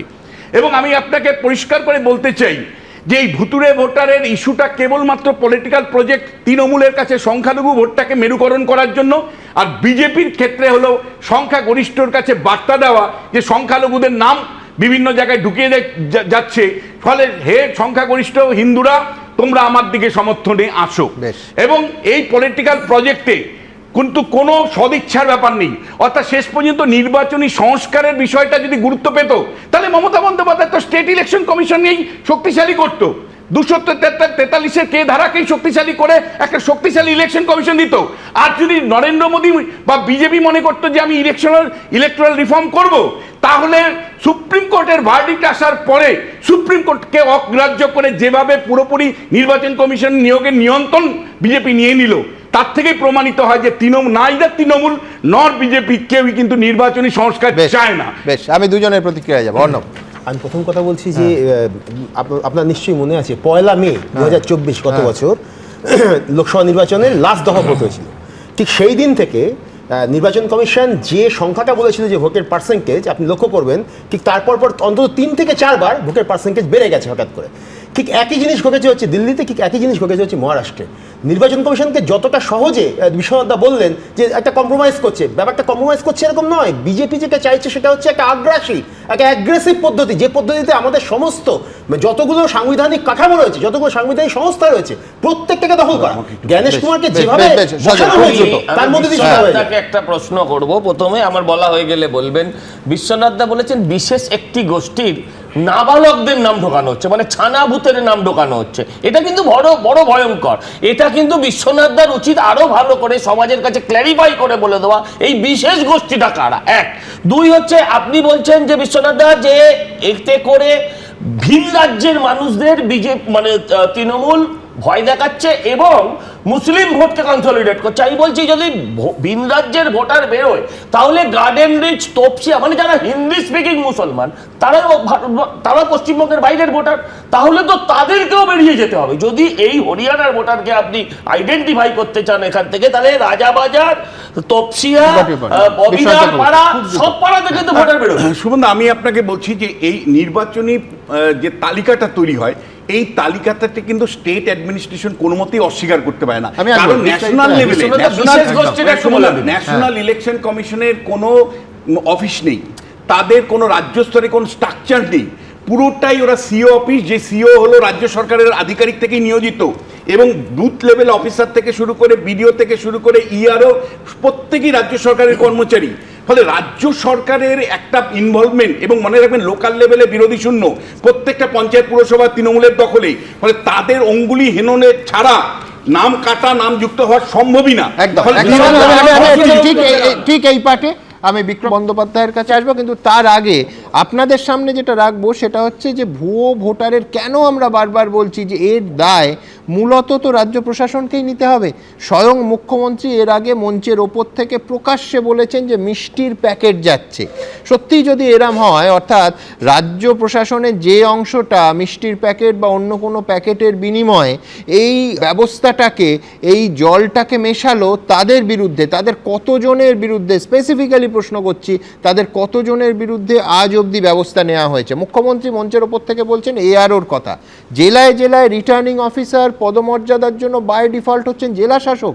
কজন জেলা শাসক তার একেবারে সরাসরি এই প্রশাসন, মুখ্যমন্ত্রী তার প্রশাসনের যারা মাথা আছেন, যারা অফিসার আছেন, তাদের দায়বদ্ধ করেছেন। আমি দ্রুত একবার মুখ্যমন্ত্রী কি বলেছিলেন, মারাত্মক কথা, এই যদি সত্যি হয়, এই রিপিট, মারাত্মক কি বলেছিলেন দেখাবো। অনেক জায়গায় কিছু মিষ্টির প্যাকেট গেছে, সবাই খারাপ এ কথা আমি বলবো না। যারা ভালো তাদের আমি ভালোভাবে প্রমোশন দেব, আর যারা এই কাজটি করেছে আমি হাতে নাতে ধরবো কিন্তু ব্লকগুলো, কিন্তু তার জন্য আমার ডকুমেন্ট চাই, এভিডেন্স চাই। অনেকে আরও তার দায়িত্ব পালন করেনি, সবাই করেনি এ কথা আমি বলবো না, অনেকে নিশ্চয়ই করেননি। তার কারণ তাদের জন্যই এই কাজটা সম্ভব হয়েছে, তারা ডেটা অপারেটরদের হাতে ছেড়ে দিয়েছেন। ডিস্ট্রিক্ট ম্যাজিস্ট্রেটদেরও দেখার দায়িত্ব ছিল, কিন্তু ইলেকশন আসলে আমি দেখি অ্যাডমিনিস্ট্রেশনকে ভয় দেখিয়ে, চমকে ধমকে ইলেকশন কমিশন কাউকে ট্রান্সফার করে, কাউকে পোস্টিং করে, কাউকে দিল্লিতে ডেকে নিয়ে ভাবে যে তারা যেটা করবে সেটাই হবে। ওদের তো আয়ু 2 মাস না 3 মাস, তারপরে তো 5 বছর আমাদের হাতে থাকবে। এত ভয় পাওয়ার কি আছে? এত চিন্তা করার কি আছে? দেখুন মুখ্যমন্ত্রী যা বলছেন একেবারে স্পেসিফিক ইনফোর বেসিসে নিশ্চয়ই বলছেন, কিন্তু এইটা বলেছেন তারপরে এতদিন চলে গেছে, কজন যারা এই ধরনের একেবারে দুধে জল মেশানোর মতো একটা তালিকার ভেতরে ভুয়ো নাম মেশালো, তাদের কজনের বিরুদ্ধে ব্যবস্থা নেওয়া হয়েছে? কজন যাদের মিষ্টির কোট আনকোট মিষ্টির প্যাকেট নেওয়ার জন্য একেবারে চিহ্নিত করা হয়েছে এবং শাস্তির দিকে নেওয়া গেছে? বরঞ্চ আমরা উল্টো দিকে, যথার্থই মুখ্যমন্ত্রী নির্বাচন কমিশনের ভূমিকা নিয়ে প্রশ্ন তুলেছেন। আমি এবার আপনাদের একটা ছবি দেখাই। এই ছবিটা হচ্ছে গত 25শে জানুয়ারি ন্যাশনাল ভোটার্স ডের দিন, দেখতে পাচ্ছেন 25শে জানুয়ারি ন্যাশনাল ভোটার্স ডে। সেই অনুষ্ঠানে ন্যাশনাল লাইব্রেরির ভাষা ভবনে রাজ্যের মুখ্য সচিব মনোজ পন্থের হাত থেকে বেস্ট ইলেকটোরাল প্র্যাকটিস অ্যাওয়ার্ড নিচ্ছেন এ রাজ্যের, মানে তৃণমূল সরকারের অধীনে কাজ করা একজন জেলা শাসক। চারজন জেলা শাসক সেই দিন পুরস্কার পেয়েছেন। দক্ষিণ 24 পরগনা, পশ্চিম বর্ধমান, বাঁকুড়া এবং জলপাইগুড়ির জেলা শাসকরা। আমি বলছি এইটার সঙ্গে তো মুখ্যমন্ত্রীর বক্তব্য যাচ্ছে না। আমি জানি না এর অর্থাৎ আমার প্রশ্নটা বিক্রম বন্দ্যোপাধ্যায়ের কাছে খুব পরিষ্কার থাকবে, সেটা হচ্ছে ভুয়ো ভোটারের তালিকা মুখ্যমন্ত্রী যা বলছেন সেটা যদি সরিয়েও রাখি কিছুক্ষণের জন্য, এই তালিকার দায় তো রাজ্য প্রশাসনকেই দিনের শেষে নিতে হবে। এই পদ্ধতি এরকম যে অস্বীকার করার জায়গা কোথায়? বিক্রম, প্রত্যেককেই দোলের আগাম শুভেচ্ছা।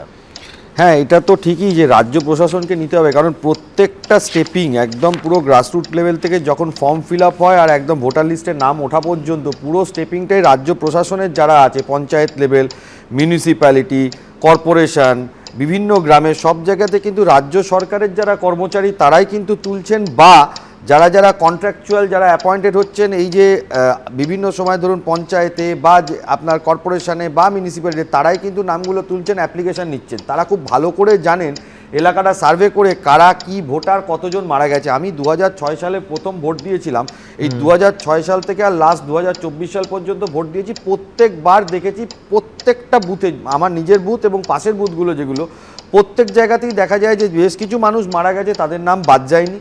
বেশ কিছু নতুন লোকের ভোটার অলরেডি ওই ভোটার লিস্টে ঢুকে গেছে। এটা কিন্তু আজকের প্রবলেম না, দীর্ঘ দিনের প্রবলেম এবং বছরের পর বছর ধরে হচ্ছে। এবং এই যে ঘটনাগুলো ঘটছে এর জন্য প্রত্যক্ষভাবে লোকাল লেভেলের পলিটিক্স কিন্তু ইনভলভ থাকছে। সবথেকে যেটা বড় প্রবলেম, দুটো প্রবলেম, একটা হচ্ছিল অ্যাডমিনিস্ট্রেটিভ ম্যানেজমেন্ট। এই যে আমরা দেখতে পাচ্ছিলাম যে বাইরের রাজ্য থেকে এ রাজ্যে ভোটার লিস্টে নাম ঢুকে যাচ্ছে বা এ রাজ্য থেকে অন্য রাজ্যে, এটা একটা অ্যাডমিনিস্ট্রেটিভ প্রবলেম লোকালের জন্য। কিন্তু যেটা সবথেকে বড় জিনিস, যেটা আমার ব্যক্তিগতভাবে মনে হয়, অন্য দেশের ভোটার যদি আজকে আমাদের দেশে ঢুকে যায়, that is a threat for national security. এটা কিন্তু খুব কড়াভাবে দেখা উচিত, এবং এই রাজনৈতিক চক্করে এই জিনিসটা যদি আজকে নষ্ট হয়ে যায় বা ঠিকঠাকভাবে যদি সিরিয়ালে ভোটার লিস্টের নাম না ওঠে, তাহলে কিন্তু it is a total threat for national security. কারণ আগামী দিনে আমরা দেখব যে ভারতবর্ষের ডেমোগ্রাফি চেঞ্জ হয়ে যাচ্ছে বিভিন্ন ক্ষেত্রে।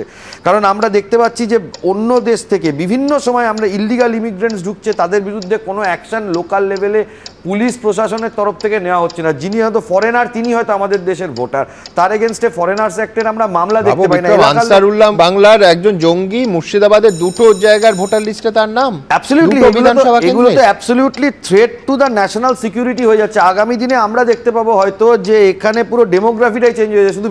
আর এগুলো বেসিক্যালি হয় কিন্তু বর্ডারিং স্টেটস বা বর্ডারিং ডিস্ট্রিক্টসগুলোতে। একটা টাইমে যখন এই কাঁটাতারের বেড়া ছিল না, অনেক মানুষ এপার থেকে ওপারে একদম পয়সা দিয়ে চলে যাওয়ার মতন জায়গা ছিল। এখনও কিন্তু হচ্ছে, হ্যাঁ এখন অনেকটা রেস্ট্রিকশনটা বেড়েছে বিভিন্ন জায়গায়, যেখানে কাঁটাতারের বেড়া নেই বা যেখানে যেখানে সিকিউরিটি কম আছে হচ্ছে, কিন্তু সেটা অনেকটা রেস্ট্রিকশন আগের থেকে বেড়েছে। কিন্তু এই যে ভোটার সংখ্যা, এগুলোকে যদি চিহ্নিত না করা যায়, যে রাজনৈতিক দ্বন্দ্ব চলছে বা রাজনৈতিক দ্বন্দ্ব ছিল, আছে, থাকবে, ভোটার লিস্টে ভুল থাকবে, এই জায়গাটা যদি চিহ্নিত না করে এই ভোটারগুলোকে বাদ দিয়ে তাদের আইনি কার্যকলাপ তাদের বিরুদ্ধে না করা হয়, তাহলে কিন্তু it will be a threat to national security বলে আমি মনে করছি। একদম, অনেক ধন্যবাদ বিক্রম। আমি দ্রুত একবার আপনাদের বলবো যে আমার বেসিক প্রশ্নটা একেবারে এক, সেটা হচ্ছে এই তালিকায় যে জল মিশেছে, সেই তালিকায় তৈরি করতে গেলে ছাড়পত্র লাগে, ভেরিফিকেশন লাগে রাজ্য প্রশাসনের। সুতরাং রাজ্য প্রশাসন এই ভুয়ো তালিকার দায় এড়াবে কি করে? আমার পরের প্রতিবেদন তা নিয়েই দেখুন। এটা মমতা বন্দ্যোপাধ্যায় এবং তার পকেটের অফিসারদের দিয়ে তৈরি করে তারা এই নামগুলোকে ঢুকিয়েছে। ওটা তো ইলেকশন কমিশনের তো বিজেপিরই আরেকটা ঘর। বিজেপি দায় ঠেলছে তৃণমূলের দিকে, তৃণমূল দায় ঠেলছে বিজেপির দিকে। ফলে বিধানসভা ভোটের 1 বছর আগে যে প্রশ্নটা সব থেকে বড় হয়ে উঠছে তা হলো ভোটার তালিকায় ভূতটা ঢোকাচ্ছে কারা। তৃণমূল গোড়া থেকেই অভিযোগ তুলছে বিজেপি এবং জাতীয় নির্বাচন কমিশনের দিকে, কিন্তু বিরোধীরা পাল্টা প্রশ্ন তুলছে, রাজ্য সরকার কি ভুয়ো ভোটার নিয়ে দায় এড়াতে পারে? কারণ সারা বছর ভোটার তালিকায় সংশোধনের কাজ করেন ব্লক, জেলা এবং মহকুমা প্রশাসনের আধিকারিকরা। তাহলে ভোটার তালিকায় ভুয়ো ভোটারের নাম ঢুকলে রাজ্য সরকার সেই দায়িত্ব পুরোপুরি অস্বীকার করবে কি করে? পশ্চিমবঙ্গে যে সিইও অফিস আছে, ওটা তৃণমূল কংগ্রেসের দ্বিতীয় একটি অফিস, তার থেকে বেশি কিছু নয়।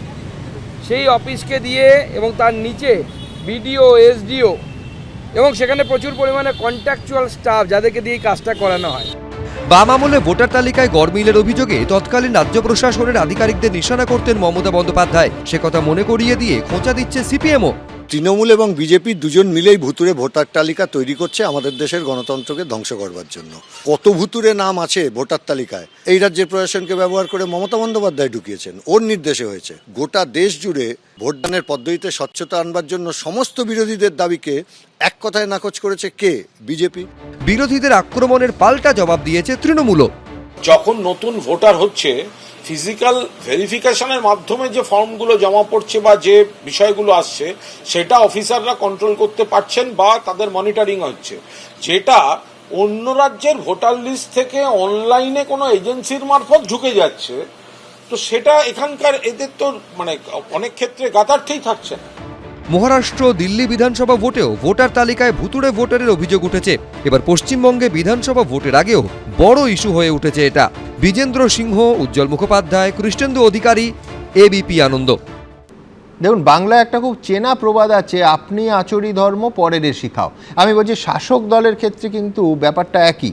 তার কারণ এই ভুয়ো ভোটার ধরা সংক্রান্ত একটা কর্মী সভা 8ই মার্চ পাণ্ডবেশ্বরে তৃণমূল কংগ্রেসের বিধায়ক নরেন্দ্রনাথ চক্রবর্তী তিনি বলছেন, কোট আনকোট, হরিয়ানা, পাঞ্জাব থেকে যেভাবে ভুয়ো ভোটার ঢুকিয়ে দিল্লিতে আপকে হারিয়ে দেওয়া হয়েছে, বাংলায় সেটা হবে না।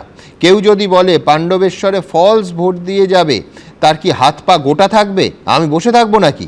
কেউ হরিয়ানা থেকে ফলস ভোট দিতে এলে সে কি আইসক্রিম খেতে খেতে বাড়ি যাবে? আমি বলছি একেবারে স্পষ্ট হুমকি সেদিন আমরা বলেছিলাম, কিন্তু যেটা জানতাম না সেটা হচ্ছে সেই বিধায়কের প্রয়াত পিতার নাম, যিনি এই পৃথিবী ছেড়েছেন অন্তত 2 বছর আগে, তার নামই ভোটার লিস্টে পাওয়া যাচ্ছে।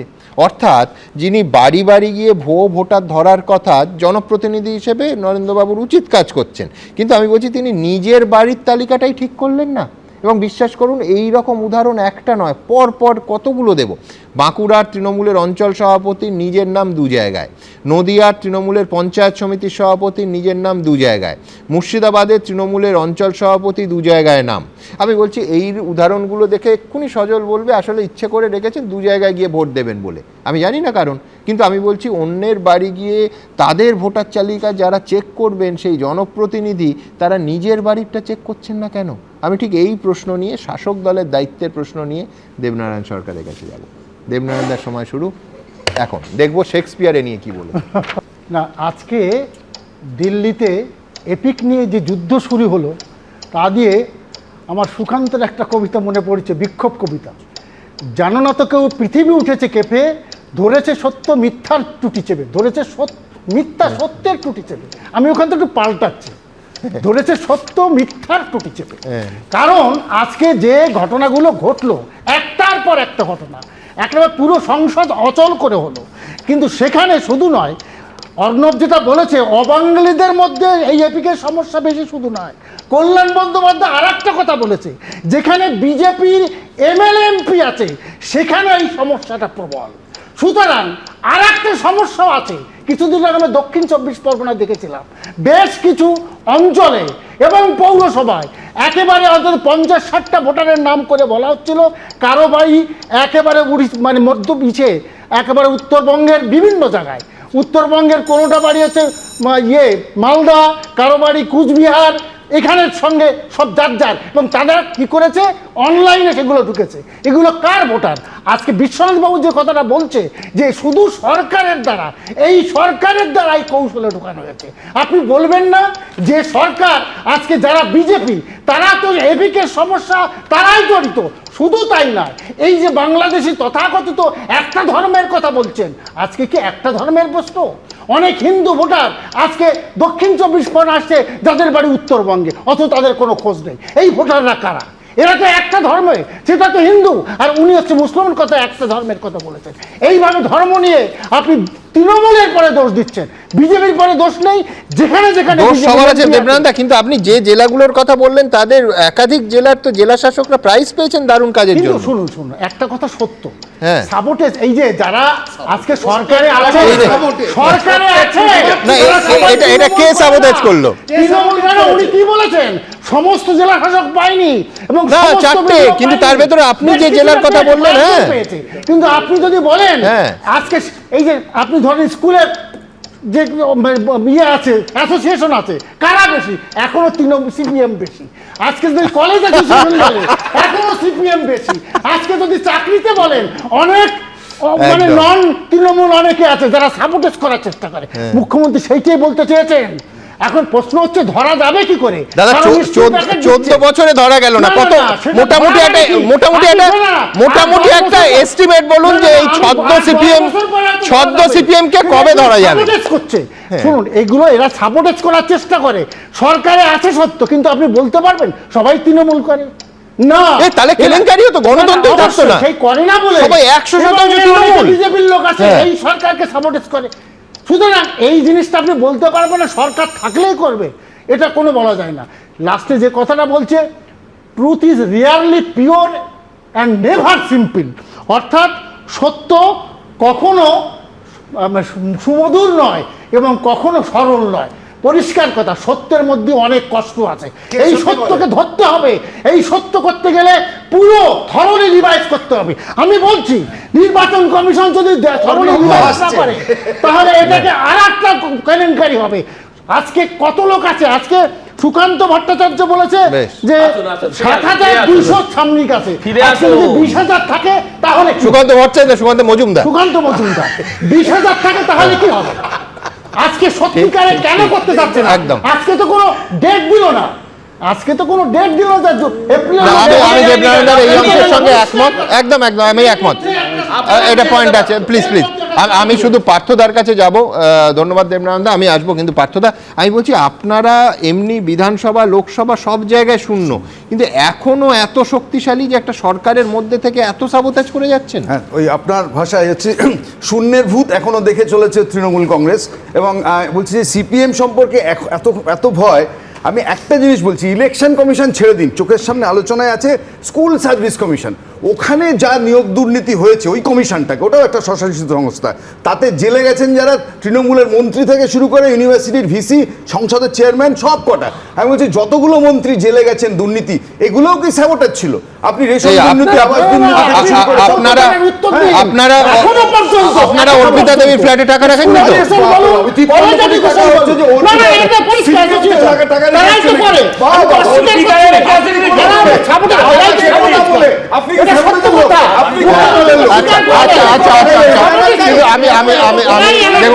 দেখুন এর পরে আরো বেশি কথা হলে আমার সন্দেহ হবে যে এই শোটা বন্ধ করার জন্য কেউ সাবোতাজ করছে না, তো আমি সেই রাস্তায় যাচ্ছি না। কিন্তু আমার অধ্যাপক রবীন্দ্রনাথ ভট্টাচার্য, আমি রবীন্দ্রনাথের কাছে একটা অন্য বিষয়ে যাব, সেটা হচ্ছে দেখুন এটা বিচিত্র প্রবণতা যে ভুতুড়ে ভোটারের বিতর্কের সব থেকে খারাপ দিকটা যেটা মনে হয় সেটা হচ্ছে ভোটের ফল বেরোনোর পর আগে ঠিক দেখবেন যারা হেরে যেত তারা বলতো ইভিএমে কারচুপি হয়েছে অথবা ব্যালট বক্সে কারচুপি হয়েছে। দিল্লি বা মহারাষ্ট্রে এই ভুতুড়ে ভোটারের অভিযোগ আবার সামনে এলো। আমার প্রশ্ন যে সত্যি ভুতুড়ে ভোটার আছে তো বটেই, এ নিয়ে কোনো মানে বিতর্কের জায়গাই নেই, কিন্তু তাতে এই পরিমাণ জল কি মেশানো সম্ভব যে একটা গোটা রাজ্যের, মহারাষ্ট্র হতে পারে দিল্লি হতে পারে, ফলাফলটাই পাল্টে যেতে পারে? দেখুন, আমি 2007 সালে এবং 2010 সালে দুবারই অস্ট্রেলিয়ার ফেডারেল ইলেকশনের সময় সেখানে ছিলাম। বুথের মধ্যে ঢুকে গিয়ে ইলেকশন অফিসারকে জিজ্ঞাসা করেছিলাম যে রিগিং, ফলস ভোট, এগুলো তার কাছে না একদম কোনো ভিন গ্রহ থেকে আসা শব্দ, কিছুতেই উনি বুঝতে পারলেন না বিষয়গুলো কি। তারপর আমাকে বললেন আমি খুব ব্যস্ত আছি, আপনি পরে এসে একদিন আমার সঙ্গে ইন্টারভিউ নেবেন। অথচ আমরা সারা ভারতে এবং বিশেষ করে পশ্চিমবঙ্গে দুটি প্রধান দল, তারা এই নিয়ে গত কদিন ধরে, গত এক মাস ধরে, বা আমি যদি বিজেপির 24 সাল থেকে শুরু করি তাহলে তারা বিবৃতি রেখে যাচ্ছেন যে কি পরিমাণ ভুয়ো ভোটার ঢুকে গেছে। আপনি প্রথমেই আমি বলি যে এই যে কথাগুলো বলা হচ্ছে না, যে দেবনানন্দা বললেন সেটা আগে বলি, অনলাইনে না ভোটার তোলা যায় না, অনলাইনে অ্যাপ্লাই করা যায়। ভোটার লিস্টে নাম তুলতে গেলে ফিজিক্যাল ভেরিফিকেশন করতে হয়, অনলাইনে 43,000 44,000 লোক তুলে দেওয়া যায় না। দ্বিতীয় নম্বর, একটা লোক যদি এখানে মাইগ্রেন্ট লেবার হয়ে আসে তার অধিকার নেই নর্থ বেঙ্গল থেকে এসে এখানে ভোট তুলবার, ভোটার লিস্টে তার নাম তুলবার, সে ওখান থেকে দেখতে হবে তার ওখানের নামটা কাটা গেল কিনা। সুতরাং এই কথাগুলো যুক্তিসঙ্গত নয়। আপনি ভালো করে ভেবে দেখুন, ইলেকশন কমিশনার বলেছেন যে এপিক কার্ডের নাম্বার 5টা নাম্বার থাকতেই পারে, 5টা লোকের একই নাম্বার থাকতে পারে, কিন্তু মুখ্যমন্ত্রী কিন্তু একবারও বলেননি যে পার্ট নাম্বার সিরিয়াল নাম্বার 1 হয়েছে এরকম 5টা লোককে পাওয়া গেছে। উনি বলছেন 5টা লোকের এপিক নাম্বার 1 হয়েছে, কিন্তু পশ্চিমবঙ্গের একই পার্ট নাম্বার সিরিয়াল নাম্বার নিয়ে হরিয়ানার একটা লোক আছে, এ কথা কিন্তু বলতে পারেননি। এবং তারা কোনো ডেফিনিট কোনো নাম্বারও বলেননি যে কত নাম্বার, যেটা বিজেপি বলেছে 24 সালে তারা বলে এসেছিল 16 লক্ষ, পরবর্তীকালে এখন বলছে 17 লক্ষ, এবং তারা ক্লেম করছে এই 17 লক্ষ ভোটেই তারা হারছে, বেসিক্যালি ফলস ভোটেই তারা হারছে। বিজেপির সঙ্গে তৃণমূলের যে ভোটের যদি ডিফারেন্স দেখেন, 24 সালে ছিল 7%, আগে 19 সাল ধরলে কিন্তু আরও কমে যায়, এবং 7%, 19% এই যে ভোট, এখানে কিন্তু দু তরফই, মানে যেমন তৃণমূল তেমনি বিজেপি, তারা ধর্মকে ভিত্তি করে কনসলিডেশনের চেষ্টা করছে। মুখ্যমন্ত্রী 27% ভোট তিনি সিকিওর করে ফেলেছেন, মানে 27% বলতে আমি সংখ্যালঘুদের কথা বলছি, তার সিকিওর ভোট। কিন্তু এই যে বিজেপি গত মানে বছরখানেক ধরে 24 সাল থেকে তারা বলে আসছে যে এখানে ভোটার লিস্টে ভুয়ো ভোটার, যে কথা 2005 সালে মুখ্যমন্ত্রী লোকসভার মধ্যে দাঁড়িয়েও বলেছিলেন বাংলাদেশ থেকে ইমিগ্রান্ট চলে আসছে, এই যে ভুয়ো ভোটারের কথা তারা বলছে, এই ভুয়ো ভোটার কিন্তু বেসিক্যালি তারা হিন্দু কনসলিডেশনের জন্য বলছে। এখন এই হিন্দু কনসলিডেশন যদি 2-3-4% যদি এদিকে চলে আসে, মুখ্যমন্ত্রী বুঝতে পেরেছেন তাহলে কিন্তু রেজাল্টটা একটু ওলট পালট হয়ে যাওয়ার সম্মুখীন। তাহলে কি হবে? তাহলে দরকার সংগঠন। তৃণমূলের সেই অর্থে এই মুহূর্তে কিন্তু সংগঠনে অনেক মানে গলদ আছে। তারা কন্যাশ্রী, সবুজ সাথী, স্বাস্থ্য সাথী ইত্যাদি নানা প্রকল্পে তারা কাজ করে আসছে। এখন ব্যাপারটা হচ্ছে যদি বাড়ি বাড়ি গিয়ে ভোটার লিস্ট, যেটা সিপিএম দীর্ঘকাল ধরে করে এসছে, সেই জিনিস যেখানে কোন পাড়ায় কে নকাকা, অরুণ কাকা, কোন জ্যাঠা কোন বাড়িতে আছেন, এগুলো তাদের মুখস্থ থাকতো। তৃণমূলকে যাতে সেইটা করতে পারে তার জন্য তার ভোটার লিস্টের এই ঘটনার কথা বলছেন, যে ঘটনার কথা আদতেই তিনি ভুতুরে ভোটার নিয়ে ব্যস্ত নন। তিনি ভুতুরে ভোটার নিয়ে ব্যস্ত সংগঠনকে আরো বেশি উজ্জীবিত করবার জন্য, এবং সেই উজ্জীবিত করবার ক্ষেত্রে এই ভুতুরে ভোটার যাতে বেশি পরিমাণে কাজে লাগাতে পারে সংগঠনের মানুষরা, সেইটার চেষ্টাই তিনি করছেন, এইটাই আমার ধারণা। ধন্যবাদ। কিন্তু আমার একটা বক্তব্য আছে, ওনার বক্তব্য পরে। প্রথম বক্তব্য হচ্ছে এই যে দক্ষিণ 24 পরগনা প্রায় 1-1.5 ভোটার বিভিন্ন জায়গা থেকে বলা হয়েছে, এবং এদের ফোন নাম্বারে ফোনও করা হয়েছে, কাউকে পাওয়া যায়নি। প্রশ্ন হচ্ছে এগুলো তো না, টেলিফোনে হয় না, কিন্তু এখানে যদি সাপোর্টেজ হয়, টেলিফোন হচ্ছে সেটা হচ্ছে আপনি যে জেলার কথা বলছেন প্রাইজ পেয়েছে ন্যাশনাল, আমি বলছি আপনি যে জেলাগুলোর কথা বললেন, আমি বলছি তারা নির্বাচন কমিশন থেকে প্রাইজ পেয়েছে নিখুঁত পদের জন্য। প্রাইজ তুলে দিচ্ছেন এই রাজ্যের মুখ্য সচিব।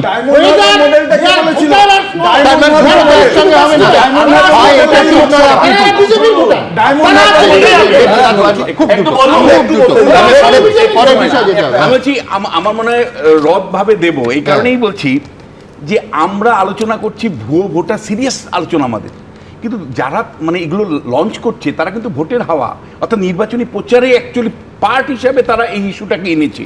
তৃণমূল কংগ্রেসের লাভ কোথায় দেখুন আপনি, তৃণমূল কংগ্রেস একটা হলো সংখ্যালঘু ভোটের মেরুকরণের মধ্যে সম্ভব, দুই হলো বাড়ি বাড়ি যে মানে অর্গানাইজেশনটাকে ওয়ারিং করা, যেটাকে বলে বাড়ি বাড়ি যাওয়া, মানে জনসংযোগ সম্পূর্ণ করা, ওয়ার্ম আপ যেটা বলছি। থার্ড যেটা, সেটা হলো যে দেখুন এই মুহূর্তে আমি মানে স্কুলের দুর্নীতি নিয়ে কথা বলতে পারছি না, আমি মানে বেকারত্ব নিয়ে কথা বলতে পারছি না, আমি কয়েক মাস ধরে শুধু ভোটার তালিকার যে লড়াই, সেই লড়াই নিয়ে থাকবো। আমি কতগুলো জিনিস বলি যে ভোটার লিস্ট নিয়ে বলছিলেন না যে সাবোটেজ করা হচ্ছে, এই ভোটার লিস্টটা তৈরি করে সাবোটেজ করতে পারে কারণ ডিএম তো আর বাম জামানার নেই, ডিএম তো সব মমতা জামানারই আছেন, তো সাবোটেজ করার প্রশ্ন সেখানে আসছে না। আর যদি কর্মীরা সাবোটেজ করে তাহলে সেই সাবোটেজটা করছে, আর আসতে শান্ত সেই সাবোটেজটা করছে দিয়ে পাচ্ছে না বলে। আমি বলি সরকারি কর্মচারীরা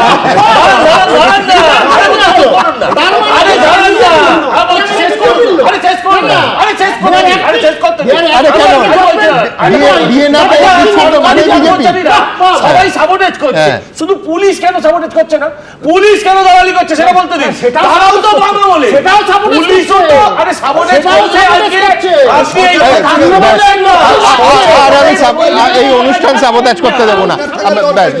আমি দ্রুত দেখবো আপনারা কি বলছেন। আপনারা জানেন আমাদের ভেরিফাইড এক্স অ্যাকাউন্ট সঙ্গে সুমন@IAM সুমন দে, প্রচুর মন্তব্য। আমি দ্রুত একটা মন্তব্য নিয়ে নিই। কেশব সেন লিখছেন, কেন্দ্র রাজ্য কেউই ভুতুরে ভোটারের দায় অস্বীকার করতে পারে না। কমল রায়চৌধুরী লিখছেন, তৃণমূল কি এতদিন এই ভুতুরে ভোটারদের ভোটেই জিতেছে? শর্মিষ্ঠা দত্ত লিখছেন, নির্বাচন কমিশন কড়া হাতে ভুতুরে ভোটার না আটকালে আসল ভোটারদের ভোট তো ভুতুরে হয়ে যাবে। অপূর্ব লাহিড়ী লিখছেন, মহারাষ্ট্র দিল্লিতেও ভুয়ো ভোটারের অভিযোগ তুলেছিল বিরোধীরা, তখন বিজেপি তৎপর হয়নি কেন? অতীশচন্দ্র ভাওয়াল লিখছেন, ভুতুরে ভোটার গণতন্ত্রের সঠিক রায়কে বদলে দিতে পারে। আর এইখানেই শাসক থেকে বিরোধী এবং অবশ্যই নির্বাচন কমিশনের ভূমিকার কথা উঠবে। ঠিক এইখানে আমি শাসক দলের যাদের একেবারে অফিসিয়ালি বলা হয়েছে বাড়ি বাড়ি গিয়ে তালিকা যাচাই করতে, তালিকা চেক করতে, তাদের নিজেদের অবস্থা, তাদের বাড়ির তালিকা কতটা ফল্টি দেখুন। মমতা বন্দ্যোপাধ্যায়ের নির্দেশে জেলায় জেলায় ভুতুরে ভোটার খুঁজতে নেমেছেন তৃণমূলের নেতাকর্মীরা। এর মধ্যেই তাঁদেরই একাংশকে নিয়ে আবার বিতর্কও দেখা যাচ্ছে। যেমন পশ্চিম মেদিনীপুরের দাঁতন 1 নম্বর ব্লকের তৃণমূলের সভাপতি প্রতুল দাসের মৃত মায়ের নাম এখনো বাদ পড়েনি ভোটার তালিকা থেকে। অভিযোগ, দাঁতনের 173 নম্বর বুথে এরকম প্রায় 19 জন ভুতুরে ভোটার রয়েছে। আমি বারবার নির্বাচন কমিশনে নিবেদন করেছি, মৃত্যু সার্টিফিকেট জমা দিয়েছি, তবুও এবছরের নামটা বাদ ডায়েরি রেখে দিয়েছে। মুর্শিদাবাদের ডোমকলে আবার তৃণমূলের অঞ্চল সভাপতির নাম রয়েছে একই বিধানসভা কেন্দ্রের 2 বুথের ভোটার তালিকায়। সারাংপুর অঞ্চলের তৃণমূলের সভাপতি বাসির মোল্লা ডোমকলের কলাবেরিয়া বুথের পাশাপাশি বেনিয়াখালী মোল্লাপাড়ার বুথেও ভোটার হিসেবে নাম রয়েছে তাঁর। আমার 2 জায়গায় বলতে কি, আমি এর ভুয়ে ভোটার না, 2 জায়গায়, মানে ওখানে আমার গ্রামের বাড়ি ছিল, আমি ওখান থেকে চলে এসেছি। রামকাঠি তো দায়িত্ব তো ওদের, যারা ওই বিএলআরও যারা নিচুতলায় ভোটার লিস্টের কাজ করে তারা দেখবে আমার ভোটটা কাটানো হয়নি কেন। নদিয়ার কালীগঞ্জেও তৃণমূলের পঞ্চায়েত সমিতির সভাপতির নাম 2 বিধানসভা কেন্দ্রের ভোটার তালিকায় রয়েছে বলে অভিযোগ ওঠে। সোশ্যাল মিডিয়ায় ভোটার তালিকা পোস্ট করে বিজেপি নেতা তরুণজ্যোতি তিওয়ারি অভিযোগ করেন, কালীগঞ্জ ও নাকাশিপাড়া 2 কেন্দ্রেই নাম রয়েছে তৃণমূল নেত্রী শেফালী খাতুনের। নাকাশিপাড়া বিধানসভার পালিতবেগিয়া গ্রাম পঞ্চায়েত থেকে আমাদের ভোটার চেঞ্জ করে আমরা কালীগঞ্জ ব্লকের কালীগঞ্জ বিধানসভার দেবগ্রাম পঞ্চায়েতের মধ্যে আমাদের ভোটার নাম তুলেছি এবং আমরা সেটা জানতে পারলাম সোশ্যাল মিডিয়ার মাধ্যমে যে কোনোভাবেই হয়তো নাকাশিপাড়ার পালিতবেগিয়া গ্রাম পঞ্চায়েতে আমার নামটা হয়তো থেকে গেছে।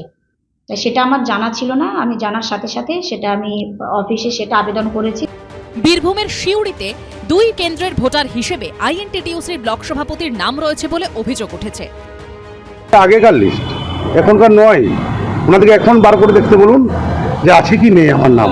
এটা পুরোটাই তৃণমূলকে বদনাম করার জন্য এটা করছে, ছক করছে ওনারা। 2 বিধানসভা কেন্দ্রের ভোটার তালিকায় তৃণমূলের পঞ্চায়েত সদস্যের নাম রয়েছে বলে চাঞ্চল্যকর অভিযোগ উঠেছে পুরুলিয়াতেও। ওখানে নাম তুলেছে, এখানে কেটে বলে দিয়েছিলাম কেটে দিতে, কাটা হয়নি, সেটা এদের প্রবলেম। বলো না, আমি তো কাটতে বলেছিলাম, আমি তো আর 2 জায়গায় ভোট দিইনি। বাঁকুড়ার জুনবেদিয়ায় আবার তৃণমূলের অঞ্চল সভাপতির নাম ডিলিট করে দেওয়া হয়েছে ভোটার তালিকা থেকে।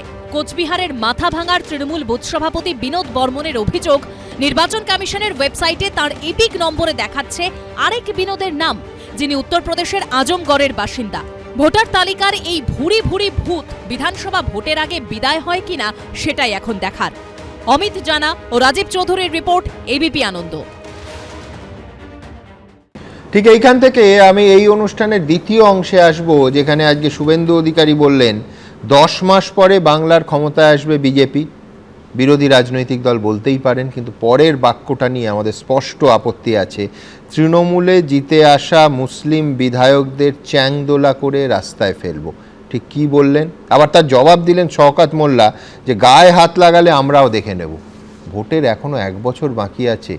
এই যদি ওপরের উত্তেজনা হয়, তাহলে সেটা নিচু তলায় যখন ছড়াবে, তাহলে কত মানুষের কত রক্ত ঝরবে, এর পরিষ্কার প্রশ্ন আমাদের রইল। পরের প্রতিবেদন। ওদের দলের যে কটা মুসলমান এমএলএ জিতে আসবে, চ্যাংদোলা করে তুলে রাস্তায় ফেলবে। বছর ঘুরলেই রাজ্যে বিধানসভা ভোট, তার আগে হিন্দু মুসলমানের রাজনীতি খুল্লা চলছে। বিমান ব্যানার্জিকে, মমতা ব্যানার্জিকে হারাবো, আর ওদের দলের যে কটা মুসলমান এমএলএ জিতে আসবে, বিজেপি সরকারে আসবে, চ্যাংদোলা করে তুলে রাস্তায় ফেলবো। এই রাস্তায় ফেলবো, এই রাস্তায় ফেলবো, 10 মাস পরে এই রাস্তায় ফেলবো। একটা রাস্তার কেওড়া কি বলল, তার জবাব দেওয়ার মতন মনোবৃত্তি আমার নেই। ওরা চাই যে ডিভিশনাল পলিটিক্স, বাংলায় ডিভিশনাল পলিটিক্স হবে না। বাংলায় কাজী নজরুল ইসলাম, রবীন্দ্রনাথকে নিয়েই বাংলার সংখ্যালঘুরা ঐক্যবদ্ধ, তারা মমতা বন্দ্যোপাধ্যায়ের পাশে আছেন, তারা অভিষেক বন্দ্যোপাধ্যায়ের পাশে আছেন। ফলে একজন যদি সংখ্যালঘু বাংলা থেকে আক্রান্ত হয়, তার সুদে আসলে কড়ায় গন্ডায় জবাব পাবে শুভেন্দু অধিকারী, এটা ওর মনে রাখা উচিত। হিন্দু মুসলমান নিয়ে এই রাজনীতি বেশ কয়েক বছর ধরেই শুরু হয়েছে, সম্প্রতি তা জোরালো হয়েছে। যিনি হিন্দু ধর্মের কথা বলছেন, আমিও কিন্তু ব্রাহ্মণ পরিবারের মেয়ে। আমার বাবা একজন স্বাধীনতা সংগ্রামী ছিলেন, তার কাছ থেকে চণ্ডীপাঠ আমার শেখা। আজকে আমি বলতে বাধ্য হচ্ছি, যারা হিন্দু ধর্ম নিয়ে আমাকে ব্যঙ্গ করছেন তাদের উত্তর দেওয়ার জন্য। আমি যে বাড়িটায় থাকি ভোরবেলা থেকে, মানে ছোটবেলা থেকে, সেই বাড়িটায় মন্দির, একটা শিব মন্দির, সেই দেওয়ালেই, যেখানে আমি মাথা রেখে ঘুমাই। নন্দীগ্রামে 65% হিন্দু আমাকে ভোট দিয়েছে, আর 100% মুসলিম আপনাকে ভোট দিয়েছে। আমি আপনাকে হারিয়েছি 1956 ভোটে। হিন্দু মুসলমানের রাজনীতি যত পারবে, কাদের লাভ কাদের ক্ষতি? তৃণমূল বিজেপির এই যে মানুষকে ধর্মের ভিত্তিতে, জাতের ভিত্তিতে ভাগ করা, এগুলো আসলে দেশজোড়া বেকারি, জিনিসপত্রের দাম বৃদ্ধি, খুন, দুর্নীতি এসবকে আড়ালে পাঠানোর জন্য এইসব বিদ্বেষপূর্ণ প্রচার করে মানুষকে বিভক্ত করবার চেষ্টা করছে। সব মিলিয়ে মেরুকরণের রাজনীতি ক্রমেই জোরালো হচ্ছে। উজ্জ্বল মুখোপাধ্যায় ও অর্ণব মুখোপাধ্যায়ের রিপোর্ট, এবিপি আনন্দ। যারা ক্ষমতায় আসার কথা ভাবছেন তারা বলছেন যে একটি সম্প্রদায়ের মানুষকে মুসলিম বিধায়কদের চ্যাংদোলা করে রাস্তায় ফেলবো। আমি বলছি যে একজন বিধায়ক হতে গেলেও তো সংবিধান হাতে করে শপথ নিতে হয়। আমি কি বিশ্বনাথ, সংবিধান অনুযায়ী ভারতবর্ষের মাটিতে দাঁড়িয়ে এই কথা বলা যায়? না, বলা যায় না। যতই মেরুকরণের রাজনীতি একদম পরিষ্কার, মানে অপোজিশন লিডারের বিরুদ্ধে আইনত ব্যবস্থা নেওয়ার সুযোগ আছে। একইভাবে মেয়র যে পদ, সেই পদে কেওড়ার কথাটা চলে, কতটা মানে ছোট লোকের মতন শোনায়। একইভাবে এমএলএর একজন এমএলএ সরকার, তিনি বিরোধী দলের নেতার বাড়ি আটকে দেওয়ার কথা বলছেন। মুখ্যমন্ত্রী নিজেকে ব্রাহ্মণ বলে তুলে ধরছেন। মানে এই ছবিটা না, মানে সুমনদা, আমি আপনাকে বলছি, বাংলার রাজনীতি যে পুরোপুরি চেঞ্জ হয়েছে এবং ধর্মভিত্তিক রাজনীতি হয়েছে, আইডেন্টিটি ভিত্তিক রাজনীতি হয়েছে। আমাদের আজকেও মানে মানে কঠিন সময়, আগামী দিনেও যারা বিরোধী তাদের মুখের যে ভাষা, সেটাও কঠিন সময়কে ইঙ্গিত করছে। ফলে আমাদের বাংলার যে অন্ধকার যুগ শুরু হয়েছে, সেই অন্ধকারের থেকে মুক্তির আপাতত কোনো সুযোগ নেই। আমি বলছি এটা একটা সুযোগ ছিল, যদি বাম কংগ্রেস সঠিকভাবে ইস্যুভিত্তিক মানে অন্ততপক্ষে রাস্তায় থাকতে পারত, মানুষের কাছে থাকতে পারত, তাহলে হয়তো একটা লিবারাল মানে প্লুরালিস্টিক রাজনীতির সুযোগ একটা ছিল। কিন্তু যে রাজনীতি পশ্চিমবাংলাতে এসছে, তাতে জাত, ধর্ম, বর্ণের ভিত্তিতে হচ্ছে। মানুষকে আফিংয়ের মতন ধর্মের জালে আবদ্ধ করেছে। মানুষকে আফিং খাওয়ানো যেমন হয়, ঠিক একইভাবে ধর্মের রাজনীতি এই শাসক তৃণমূল কংগ্রেস এবং বিজেপি মিলে যেভাবে করেছে, এবং প্রত্যেকটা ইনস্টিটিউশনকে যেভাবে ধর্মের দ্বারা পরিচালিত করতে চাইছে, সেটা শিক্ষা প্রতিষ্ঠান হতে পারে, স্কুল কলেজ হতে পারে, সর্বত্র। আমি আপনাকে বলছি, আমাদের লিবারাল ডেমোক্রেসি যে থ্রেটের মধ্যে আছে, আর লিবারাল ডেমোক্রেসির যে ফিরে পাবো না আগামী বেশ কিছুটা সময়, তারই কি পরিষ্কার ইঙ্গিত কিন্তু স্বজনের কাছে যাবো। উদ্দেশ্য তো খুব পরিষ্কার, ধর্মীয় মেরুকরণ, হিন্দু ভোট এক করতে হবে, কিন্তু তার পদ্ধতি তো মারাত্মক। না না, দেখুন, আমি আপনাকে বলি যে দেখুন, আপনারা বললেন যে কথাটা শুভেন্দু অধিকারী যেটা বলেছেন, হ্যাঁ, সেটা শুনতে খুব খারাপ লাগে। বিধানসভার গেটে দাঁড়িয়ে আমি বলছি খুব খারাপ লাগে, কিন্তু এই যে কেওড়া মেয়র, আজকে থেকে ওনাকে কেওড়া মেয়র হিসেবে আমরা বলতেই পারি। এই যে কেওড়া মেয়র, এইটা এরাও কিন্তু ওই সম্প্রদায়ের মধ্যেই পড়েন। আমি কতগুলো উদাহরণ দিচ্ছি, আপনার শুনতে খারাপ লেগেছে মুসলমানদের চ্যাংদোলা। না, আমার কেওড়া শুনতে খারাপ লেগেছে। আমি আপনার কথা বলছি, এটা নিয়ে মুসলমানদের একটা লিস্ট দিচ্ছি। মমতা ব্যানার্জি বলেছেন, শওকত তুই বোম বানাস। আপনি বলুন তাকে কি করা উচিত? আপনি বলুন আরাবুল জগ ছুঁড়ে মারে প্রধান শিক্ষিকাকে, সে হচ্ছে ওদের দলের মেয়র। ববি, আজকে থেকে ববিদার নাম কেওড়া মেয়র রাখাই যেতে পারে, কিন্তু তিনি একদিন বলেছেন দাওয়াতে ইসলাম। আপনি আমাকে বলুন সিদ্দিকুল্লাহ চৌধুরী কি কি বলেন, আপনারা সবাই জানেন। এরপর বলুন, যদি এই কথাটা মুখের উপর আরাবুলের যে কথা বললেন, আইন অনুযায়ী ব্যবস্থা নেওয়া উচিত।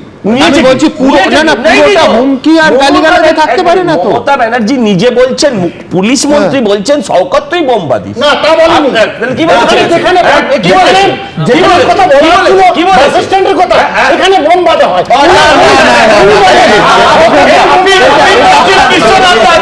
এটা আবার একটু অন্যরকম হয়ে গেল।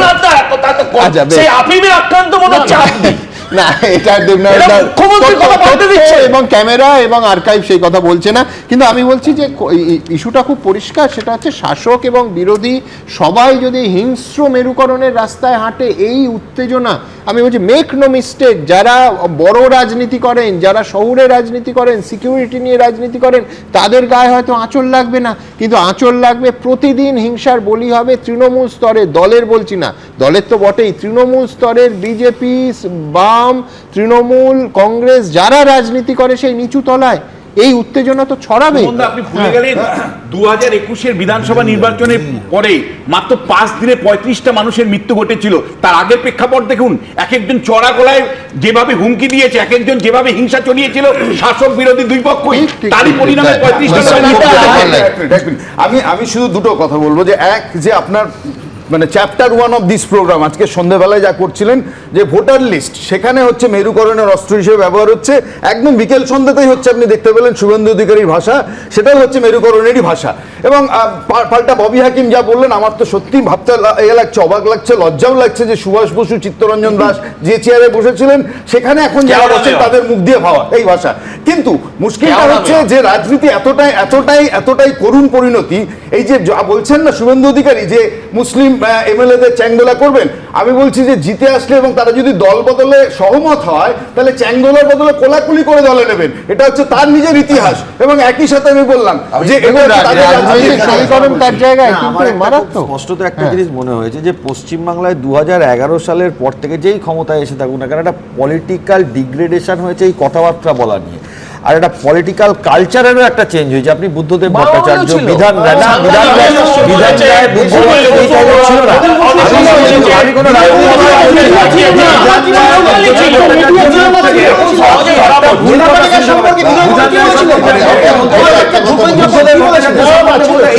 এই ধরনের মন্তব্য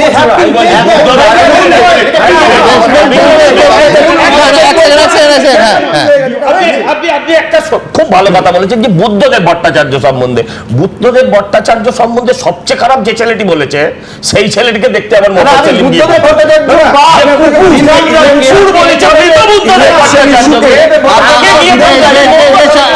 আমি এই তরজাটা যেহেতু একেবারে ইতিহাসের প্রেক্ষিতে চলে গেল, আমি একটু ইতিহাসে যাই। আমি বলছি এই যে দাঙ্গা এবং নির্বাচনে দাঙ্গা করে ভোট বাড়ানো, এই মারাত্মক অভিযোগ একসময় বুদ্ধদেব ভট্টাচার্যের সরকারের যারা শাসক দল সিপিএম মমতা বন্দ্যোপাধ্যায়ের বিরুদ্ধে এনেছিল। কবে এনেছিল? আমি বলছি পরিবর্তনের ঠিক আগে। লক্ষ্য করুন, আর্কাইভ বলছে 2010 সালের 14ই মে মমতা বন্দ্যোপাধ্যায় মঞ্চের ওপর থেকে এই দাঙ্গা এবং দাঙ্গা শব্দটা উচ্চারণ করেন। আমি বলছি তখনও কিন্তু রাজ্য রাজনীতি অত্যন্ত স্পর্শকাতর ছিল, এখনকার মতো মঞ্চের ওপর থেকে এই ভাষা ব্যবহার হতো না। সেইটা নিয়ে অফিসিয়ালি সিপিএম নির্বাচন কমিশনে অভিযোগ করেন যে ওই শব্দটা বলে রাজনীতির এবং উত্তেজনা আরও ছড়ানো হয়েছে, তাতে মানুষের ক্ষতি হতে পারে। আমি দ্রুত একবার আমাদের আর্কাইভ থেকে 2010 সালের 14ই মে মমতা বন্দ্যোপাধ্যায় বলেছিলেন, আর 18ই মে প্রতিপক্ষ অনুষ্ঠান হচ্ছিল সেই বিষয় নিয়ে, সেই অনুষ্ঠানের এক ঝলক দেখাবো। রাজ্যের শাসক দল সিপিআইএম নির্বাচন কমিশনে অভিযোগ করেছেন যে মমতা বন্দ্যোপাধ্যায় সাম্প্রদায়িক উস্কানি ছড়াচ্ছেন। ঠিক কোন বিষয়ে অভিযোগ, কোন বক্তব্যে তাদের আপত্তি, আসুন আমরা দ্রুত একবার দেখে নিই। পুলিশকে বলছে, পুলিশকে ইনভলভ করেছে। কিরকম ইনভলভমেন্ট? মুসলিম এলাকাগুলোতে Raja Bazar, Beniapukur, park circus, garden reach, Khidirpur দাঙ্গা লাগিয়ে দাও। কেনই প্ল্যান করেছেন আপনি? কেন করেছেন? আপনারা আমায় বলতে পারেন আপনি এটা বলছেন কেন পাবলিকলি? আমি বলছি এই কারণে, আমি দাঙ্গা চাই না, তাই জানিয়ে দিচ্ছি চক্রান্তটা যদি সাবধান হয়। 18 তারিখ এই অনুষ্ঠানে প্রতিপক্ষ চলার সময় আমরা এই খবরটা ব্রেক করি যে সিপিএম এই বক্তব্যের প্রেক্ষিতে নির্বাচন কমিশনের দ্বারস্থ হয়েছে। আমি অর্ণবের কাছে যাব।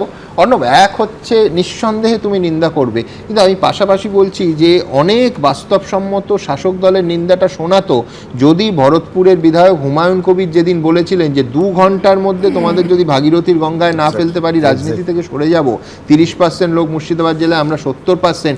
সেদিনও শাসক দল এবং সরকারের তরফ থেকে শুধু নিন্দা টিন্দা না, এফআইআর হতো। এটার পাল্টা বললেন মিঠুন চক্রবর্তী। আমি এই অনুষ্ঠান করে তার বিরোধিতা করেছি যে এটা মিঠুন বলতে পারেন না, দেশের স্বরাষ্ট্রমন্ত্রী বসে আছেন, তার বিরুদ্ধে সম্ভবত 2টো এফআইআর হলো, আর যে যার বক্তব্য হুমায়ুন কবির তার বিরুদ্ধে কোনো এফআইআর হয়েছে না? অবশ্যই হুমায়ুন কবির যা বলেছেন এবং হুমায়ুন কবির তারপরেও বলেছেন এরকম কথা, সেটা কোনোভাবেই সমর্থনযোগ্য তো নয়। দলবর্ষের সংখ্যাগুরু হচ্ছে হিন্দুরা। বারবার করে দেখা গেছে যে যে কটি রাজ্যে দাঙ্গা বানাতে পেরেছে বিজেপি, তার দাঙ্গা ডিভিশন পেয়েছে হচ্ছে বিজেপি।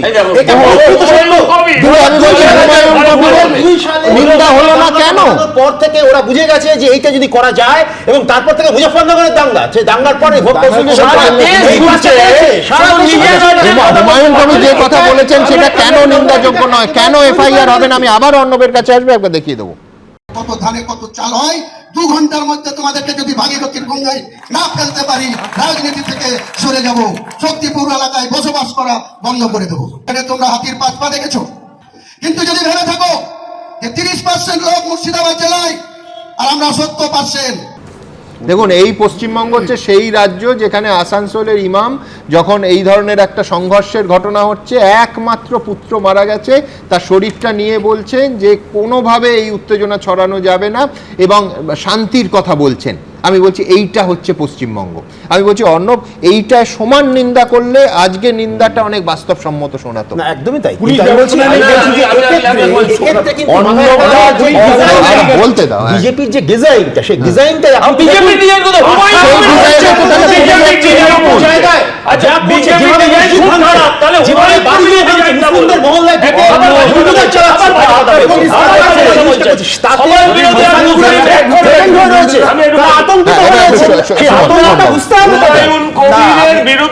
হুমায়ুন কবিরের বিরুদ্ধে অর্ণব দা আজকে যাই বলুন, অর্ণব দা যাই বলুন, দল সে কথা বলেনি, আর উনি দলের নয়।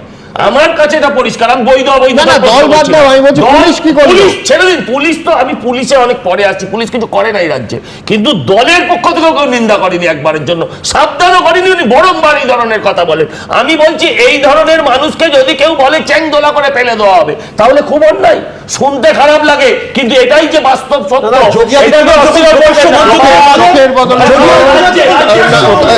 এটা নীতি হতে পারে না। সুমন রায়চৌধুরী, আমি সুমনদা একটা জিনিস বুঝতে পারি না, এখানে খুব শিক্ষিত মানুষেরা প্যানেলে রয়েছেন এবং বাংলার ভোটাররাও আমি মনে করি ইকুয়ালি শিক্ষিত, কিন্তু মমতা বন্দ্যোপাধ্যায় যে কোনোভাবেই দলের এই দুর্বিনীত নেতৃত্ব যারা সাম্প্রদায়িক কথাবার্তা বলে, পোলারাইজেশন করার চেষ্টা করে ঠিক বিজেপির ডিজাইনে, তাদের কোনোদিন শাস্তি দেবে না মমতা বন্দ্যোপাধ্যায়। এটা বুঝতে অসুবিধা কোথায়? এটার জন্য আলোচনা করার কোনো দরকার নেই। যদি হুমায়ুন কবির থেকে শুরু করে কলকাতার মহানাগরিক, যিনি একটা অঞ্চলকে মিনি পাকিস্তান বলেছিলেন, তাদের বিরুদ্ধে সাংবিধানিক অধিকার লঙ্ঘন করার বিরুদ্ধে মামলা করলেন না কেন মমতা বন্দ্যোপাধ্যায়? আর এই শুভেন্দু অধিকারী যাকে নিয়ে আমরা আলোচনা করছি, তো বলবেই তো নিজের পলিটিক্যাল এক্সিস্টেন্স আজকে বিপদে। পিসি ভাইপো আড়াআড়ি ভাবে দলটা ভাগ করে দিলে শুভেন্দু অধিকারী কাল তৃণমূলে চলে যাবে না, তার কোনো গ্যারান্টি নেই। আমি একটু কথা বলতে চাই যে আমার গরম হাওয়া বলে একটা ছবি হয়েছিল, খুব বিখ্যাত হয়েছিল, একটা সাথু। এই ছবিতে দেখানো হয়েছিল কিরকম একটা ট্রিফিয়াল ইস্যুতে গোটা দাঙ্গা লেগে গেল এবং সবচেয়ে দেশপ্রাণ মুসলমানগুলোকে চলে যেতে হলো দেশ ছেড়ে, এবং শেষ মুহূর্তে গিয়ে দেখা গেল 3 জন ছাড়া বাড়িতে আর কেউ নেই, যে পরিবারে 25 জন ছিল। গোটা আপনি দেখুন এই গোটা বিরোধী দল যারা যে দুটো দল রাজনীতি করছে, তারা কোনো সিরিয়াস ইস্যু বলছে না।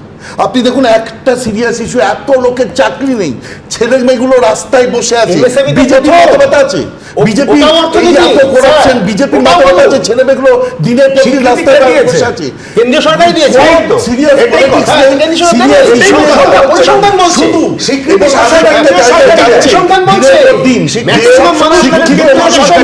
তারাও ধীরে ধীরে এর মধ্যে ঢুকে পড়ছে। আমি দ্রুত আমার পরের প্রতিবেদন নেব, সেটা হচ্ছে ধর্ম পালনের অধিকার সংবিধান স্বীকৃত, কিন্তু তা ক্ষুণ্ণ হচ্ছে, এই অভিযোগে আজকে বিধানসভায় তুলকালাম। দেখুন, সাম্প্রদায়িক পুলিশ, সাম্প্রদায়িক সরকার, মুসলিম লীগ 29-এর আগে যে কজন বিজেপিতে আছে 2-4 জন ছাড়া কেউ বিজেপিতে থাকবে না। সোমের পর মঙ্গল, বিজেপির বিক্ষোভে ফের উত্তাল হলো বিধানসভা চত্বর। ভেতরে ও বাইরে দফায় দফায় তুমুল বিক্ষোভ দেখালেন বিজেপি বিধায়করা। চলল স্লোগান,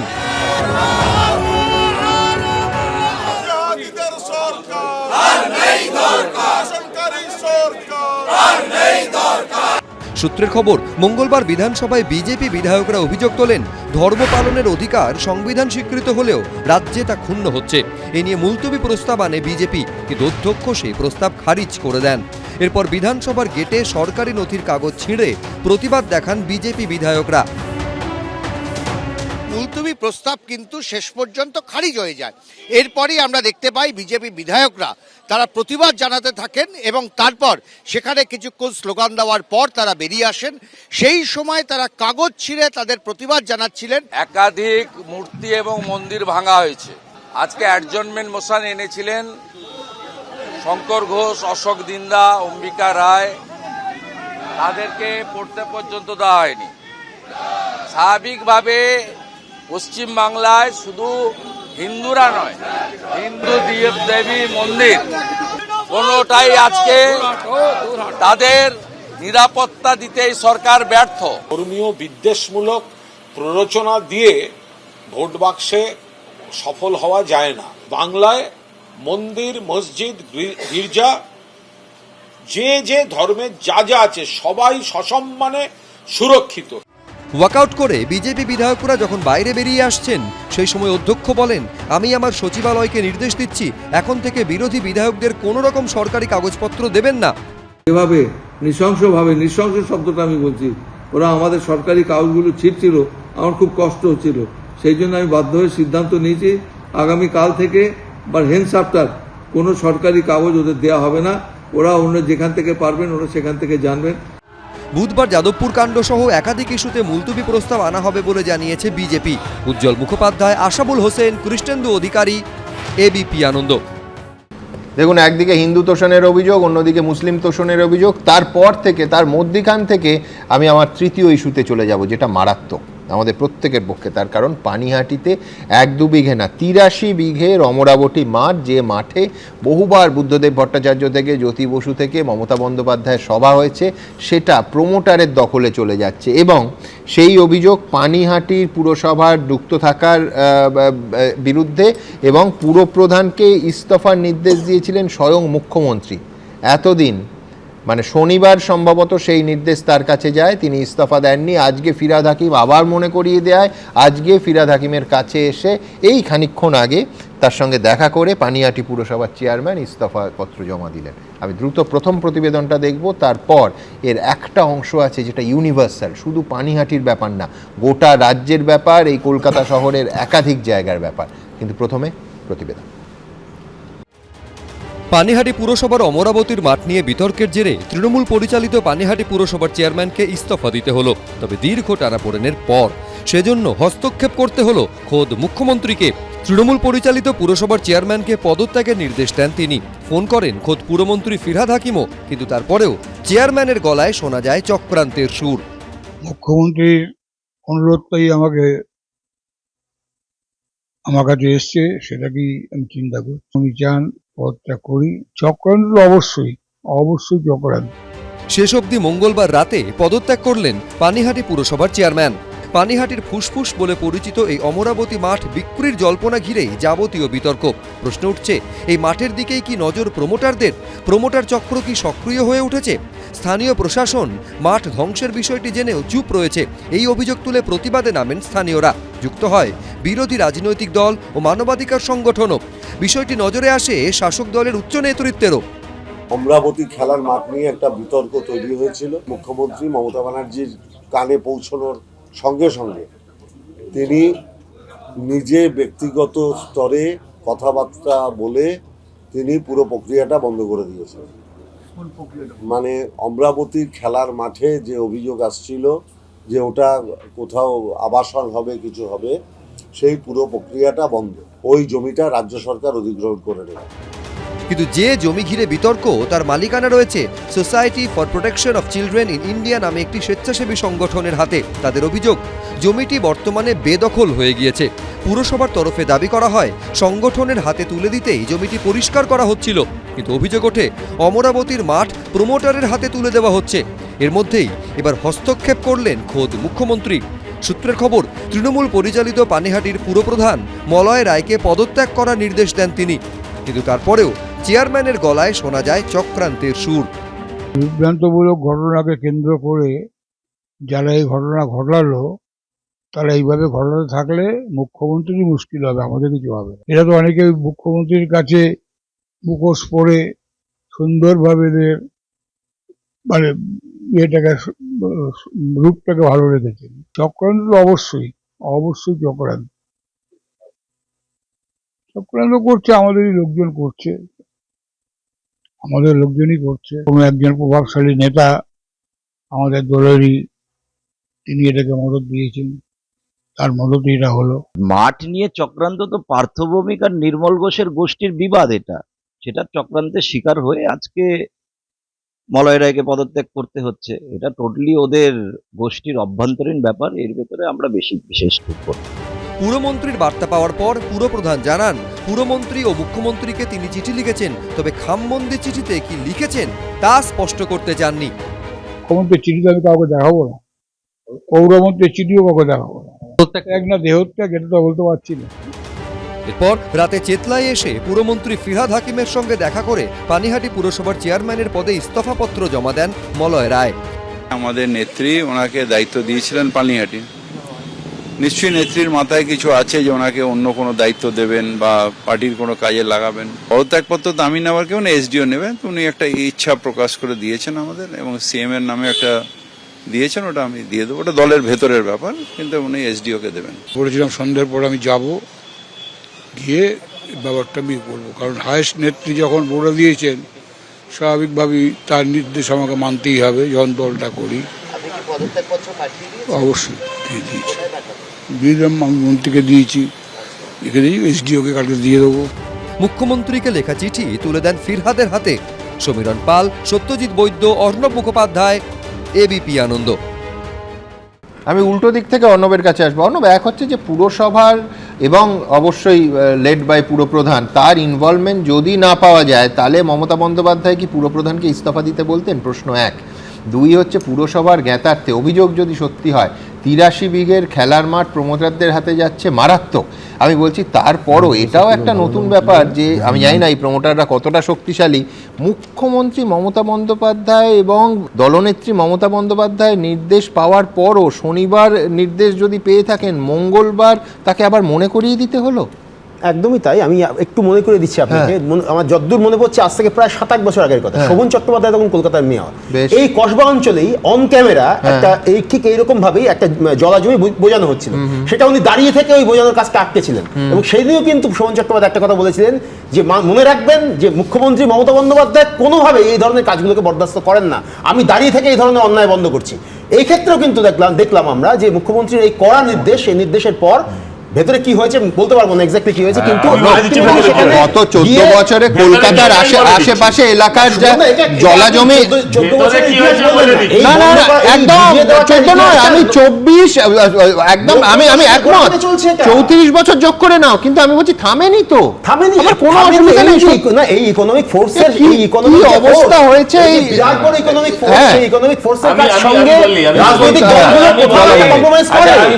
আপনার এইটা হচ্ছে নান্টু ঘোষ বহুকাল আগে বেঁচে কে যা করার করে নিয়েছে। হ্যাঁ, আজকে এই মলয় রায়কে শুধু শুধু হারিকাটে মাথা দিতে হয়েছে। আমি আপনাকে বলছি না, বহু পুরনো কেস, আপনারা নিশ্চয় অন্তর্তদন্ত করবেন। কিন্তু যারা বলছেন যে এটা মানতে হবে সজল, আটকালেও তো হ্যাঁ ও তো 75% 25% হিসাবটা ঠিক মতো যায়নি। দাঁড়াও না কাকু, তোমার কথা পরে বলছি কাকু, একটু পরে আমি একটা আমি যেটা বলছি, আপনি বললেন না মুখ্যমন্ত্রী আটকেছে, গুলশন কলোনিটা তো আটকাতে পারলো না। গুলশন কলোনি বলুন না, কারণ 3 লক্ষ মানুষ থাকে, 3 লক্ষ মানুষ, 2 লক্ষ মানুষ থাকে,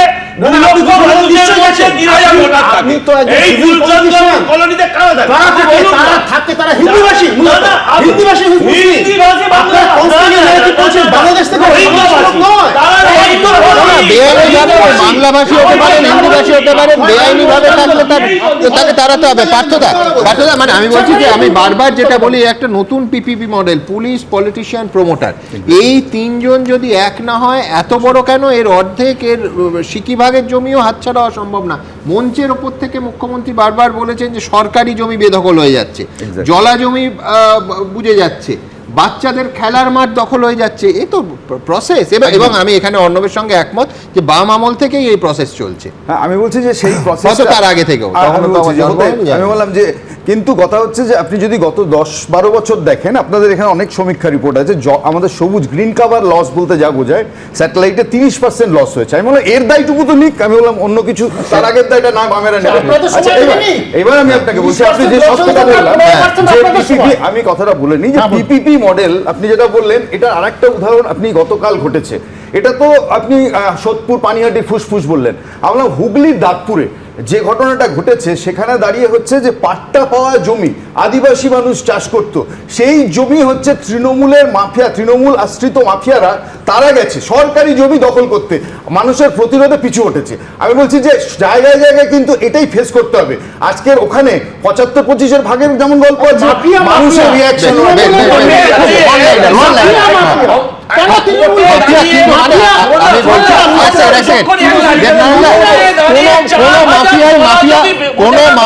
মাফিয়া হতে পারে না যদি তার পেছনে একেবারে প্রত্যক্ষ বা পরোক্ষ রাজনৈতিক মদত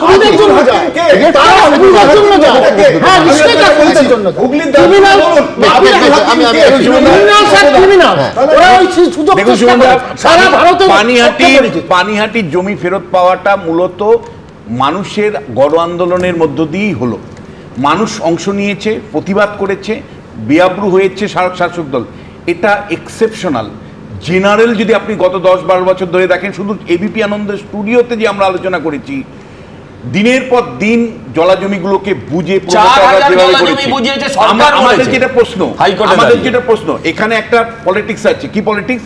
যে দেখো মুখ্যমন্ত্রী বলেছেন, আরে মুখ্যমন্ত্রী বলেছেন সারা রাজ্য জুড়ে জলাজমি বন্ধ হয়ে প্রমোটারি রাজ্য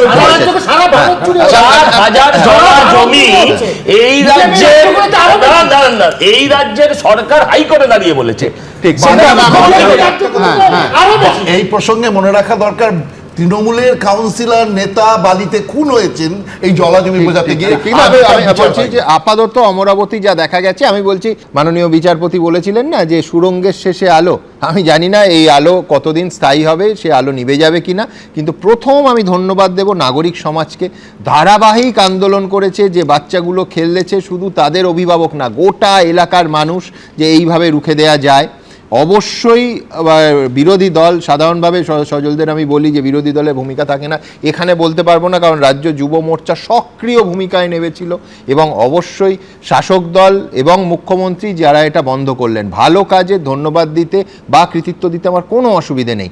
নাগরিক সমাজ থেকে শুরু করে বিরোধী দল থেকে শাসক দল এবং মুখ্যমন্ত্রীকে এই ইস্যুতে নির্দ্বিধায় ধন্যবাদ দিতে হবে। আমি পরের এই গোটা ইস্যুটা ঠিক কোথায় দাঁড়িয়ে আছে আজকের দিনে দাঁড়িয়ে দেখুন। 83 বিঘা জমির ওপর এই অমরাবতীর মাঠ সোদপুরের আবেগ। ছুটির বিকেলে বাচ্চাদের ছোটাছুটি থেকে পাড়ার ক্রীড়া প্রতিযোগিতা, সাংস্কৃতিক অনুষ্ঠান সবই এখানে। এই যে এত বড় মাঠ, সেই মাঠ বিভিন্ন সময় বিভিন্ন জায়গা জবরদখল হয়ে যাচ্ছে, এবং সম্প্রতি কয়েকদিন আগে থেকে যেটা জানা যাচ্ছে যে এই মাঠের মধ্যে প্রমোটিং হবে, আর এই নিয়ে এলাকার বাসিন্দারা প্রতিবাদ জানিয়েছেন। তৃণমূল পরিচালিত পুরসভার মদতে সেই অমরাবতীর মাঠে কি থাবা বসাচ্ছে প্রমোটাররা? অভিযোগ সামনে আসতে প্রতিবাদে গর্জে উঠেছেন স্থানীয় বাসিন্দারা। আমরা চাই মাটি থাকুক না, এখানে নানা রকম অনুষ্ঠান হয়, খেলা হয়, এই সমস্ত মানে বন্ধ করে প্রমোটিং করার ধারণা সব। একদম না, দখল একদম হতে দেব না, দেবেন না, না না, মাঠই থাকবে। হ্যাঁ হ্যাঁ, মাঠ থাকবে, সব তো দখল করে করে বিল্ডিং ফিল্ডিং হয়ে যাচ্ছে, জঘন্য হয়ে যাচ্ছে একদম। আমরা চাই এখানে বাচ্চা কাচ্চারা খেলাধুলা করবে, একটা ফাংশন প্রতি বছর হচ্ছে, সে ফাংশন হবে। জমিটি রয়েছে society for protection of children in India নামে একটি স্বেচ্ছাসেবী সংগঠনের হাতে। তাদের দাবি 1939 সালে 83 বিঘা ওই জমিটি কেনা হয়। জমিতে ছিল একটি বয়েজ হস্টেল। স্বাধীনতার আগে এখানেই পিছিয়ে পড়া শিশুদের উন্নয়নের জন্য কাজ করেছেন বিশিষ্টরা। স্বেচ্ছাসেবী সংগঠনের অভিযোগ, ধীরে ধীরে হস্টেল সহ ওই জমি দখল হয়ে যায়। এই মাঠটা হলো সবার একটা ইমোশন, এখানে এত বড় বড় মেলা হয়েছে, তারপরে যখন স্পোর্টস হয় বা পাড়া থেকে কোনো গেম, মানে কোনো রকমের কোনো অনুষ্ঠান তো এই মাঠেতেই হয়। তো চাইবো তো মাঠটা সংরক্ষণই থাকতে, যাতে সবাই যে বাচ্চারা খেলছে তারাও যাতে খেলতে পারে। কিছু বিভ্রান্তমূলক তথ্য দেয়া হয় গণমাধ্যমে যে আমরা এখানে বেচে দিয়েছি, এটাই হচ্ছে সূত্রপাত।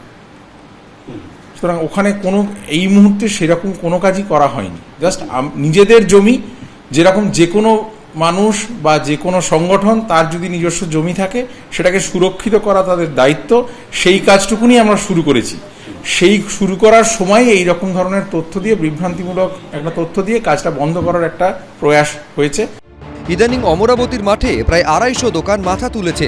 মাঠের একপাশে চলছে বেআইনি গ্যাস কাটার কারবার অবধি।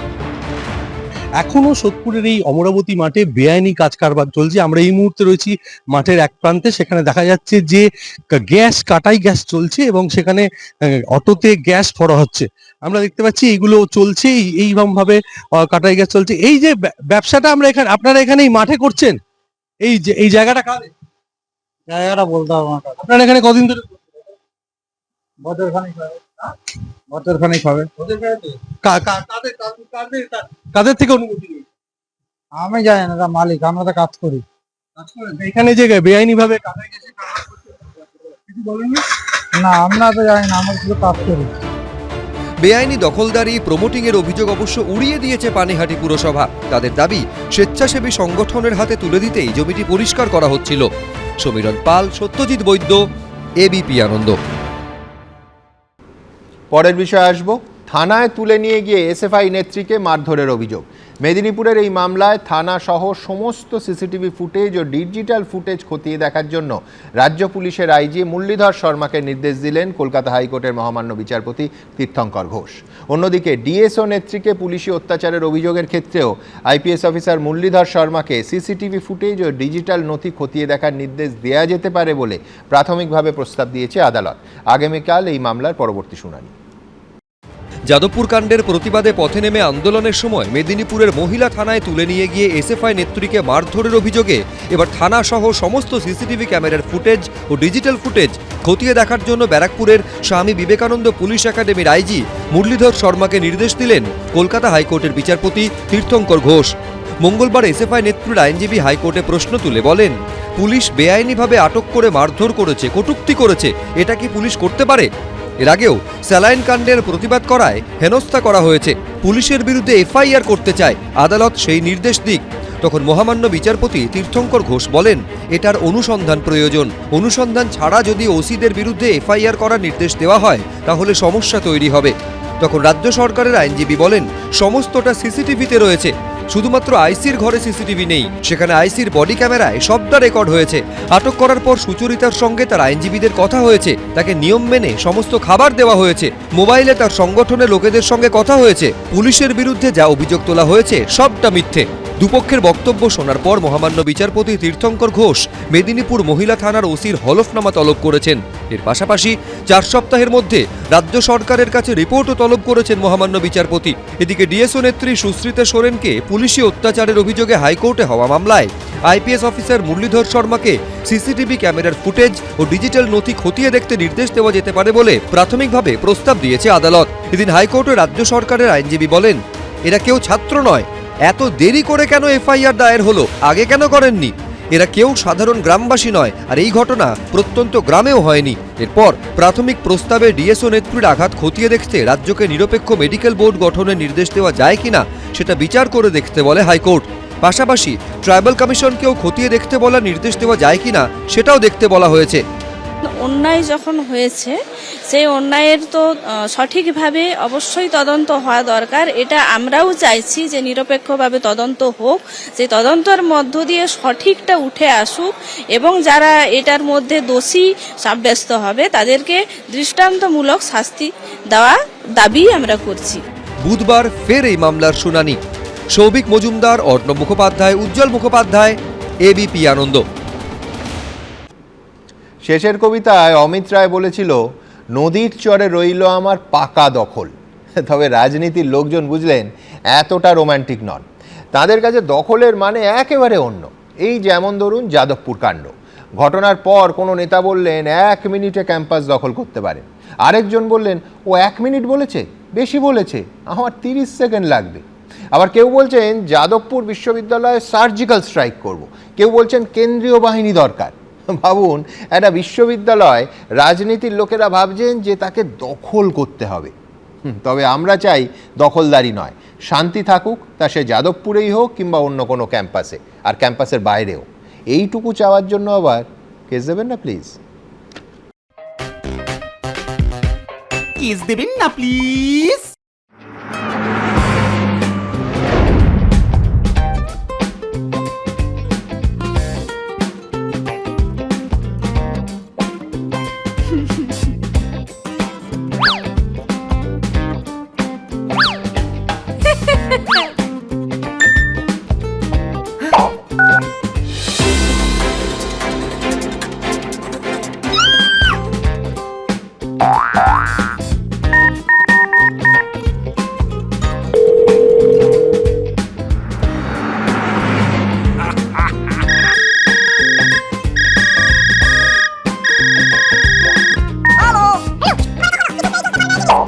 ওকে ওকে ওকে ম্যাম।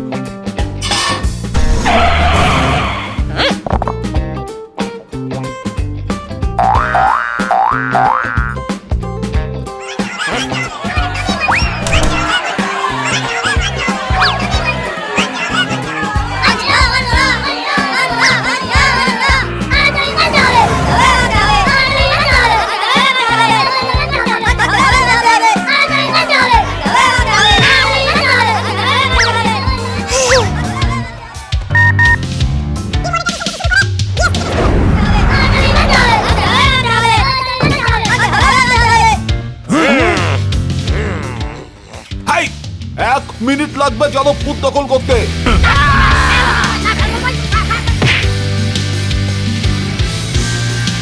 অরূপ 1 মিনিট বলেছি, আমি 30 সেকেন্ড বলবো।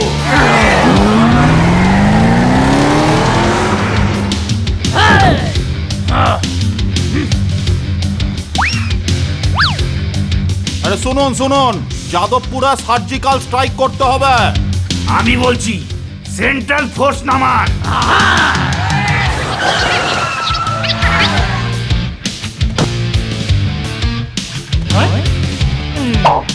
এই যে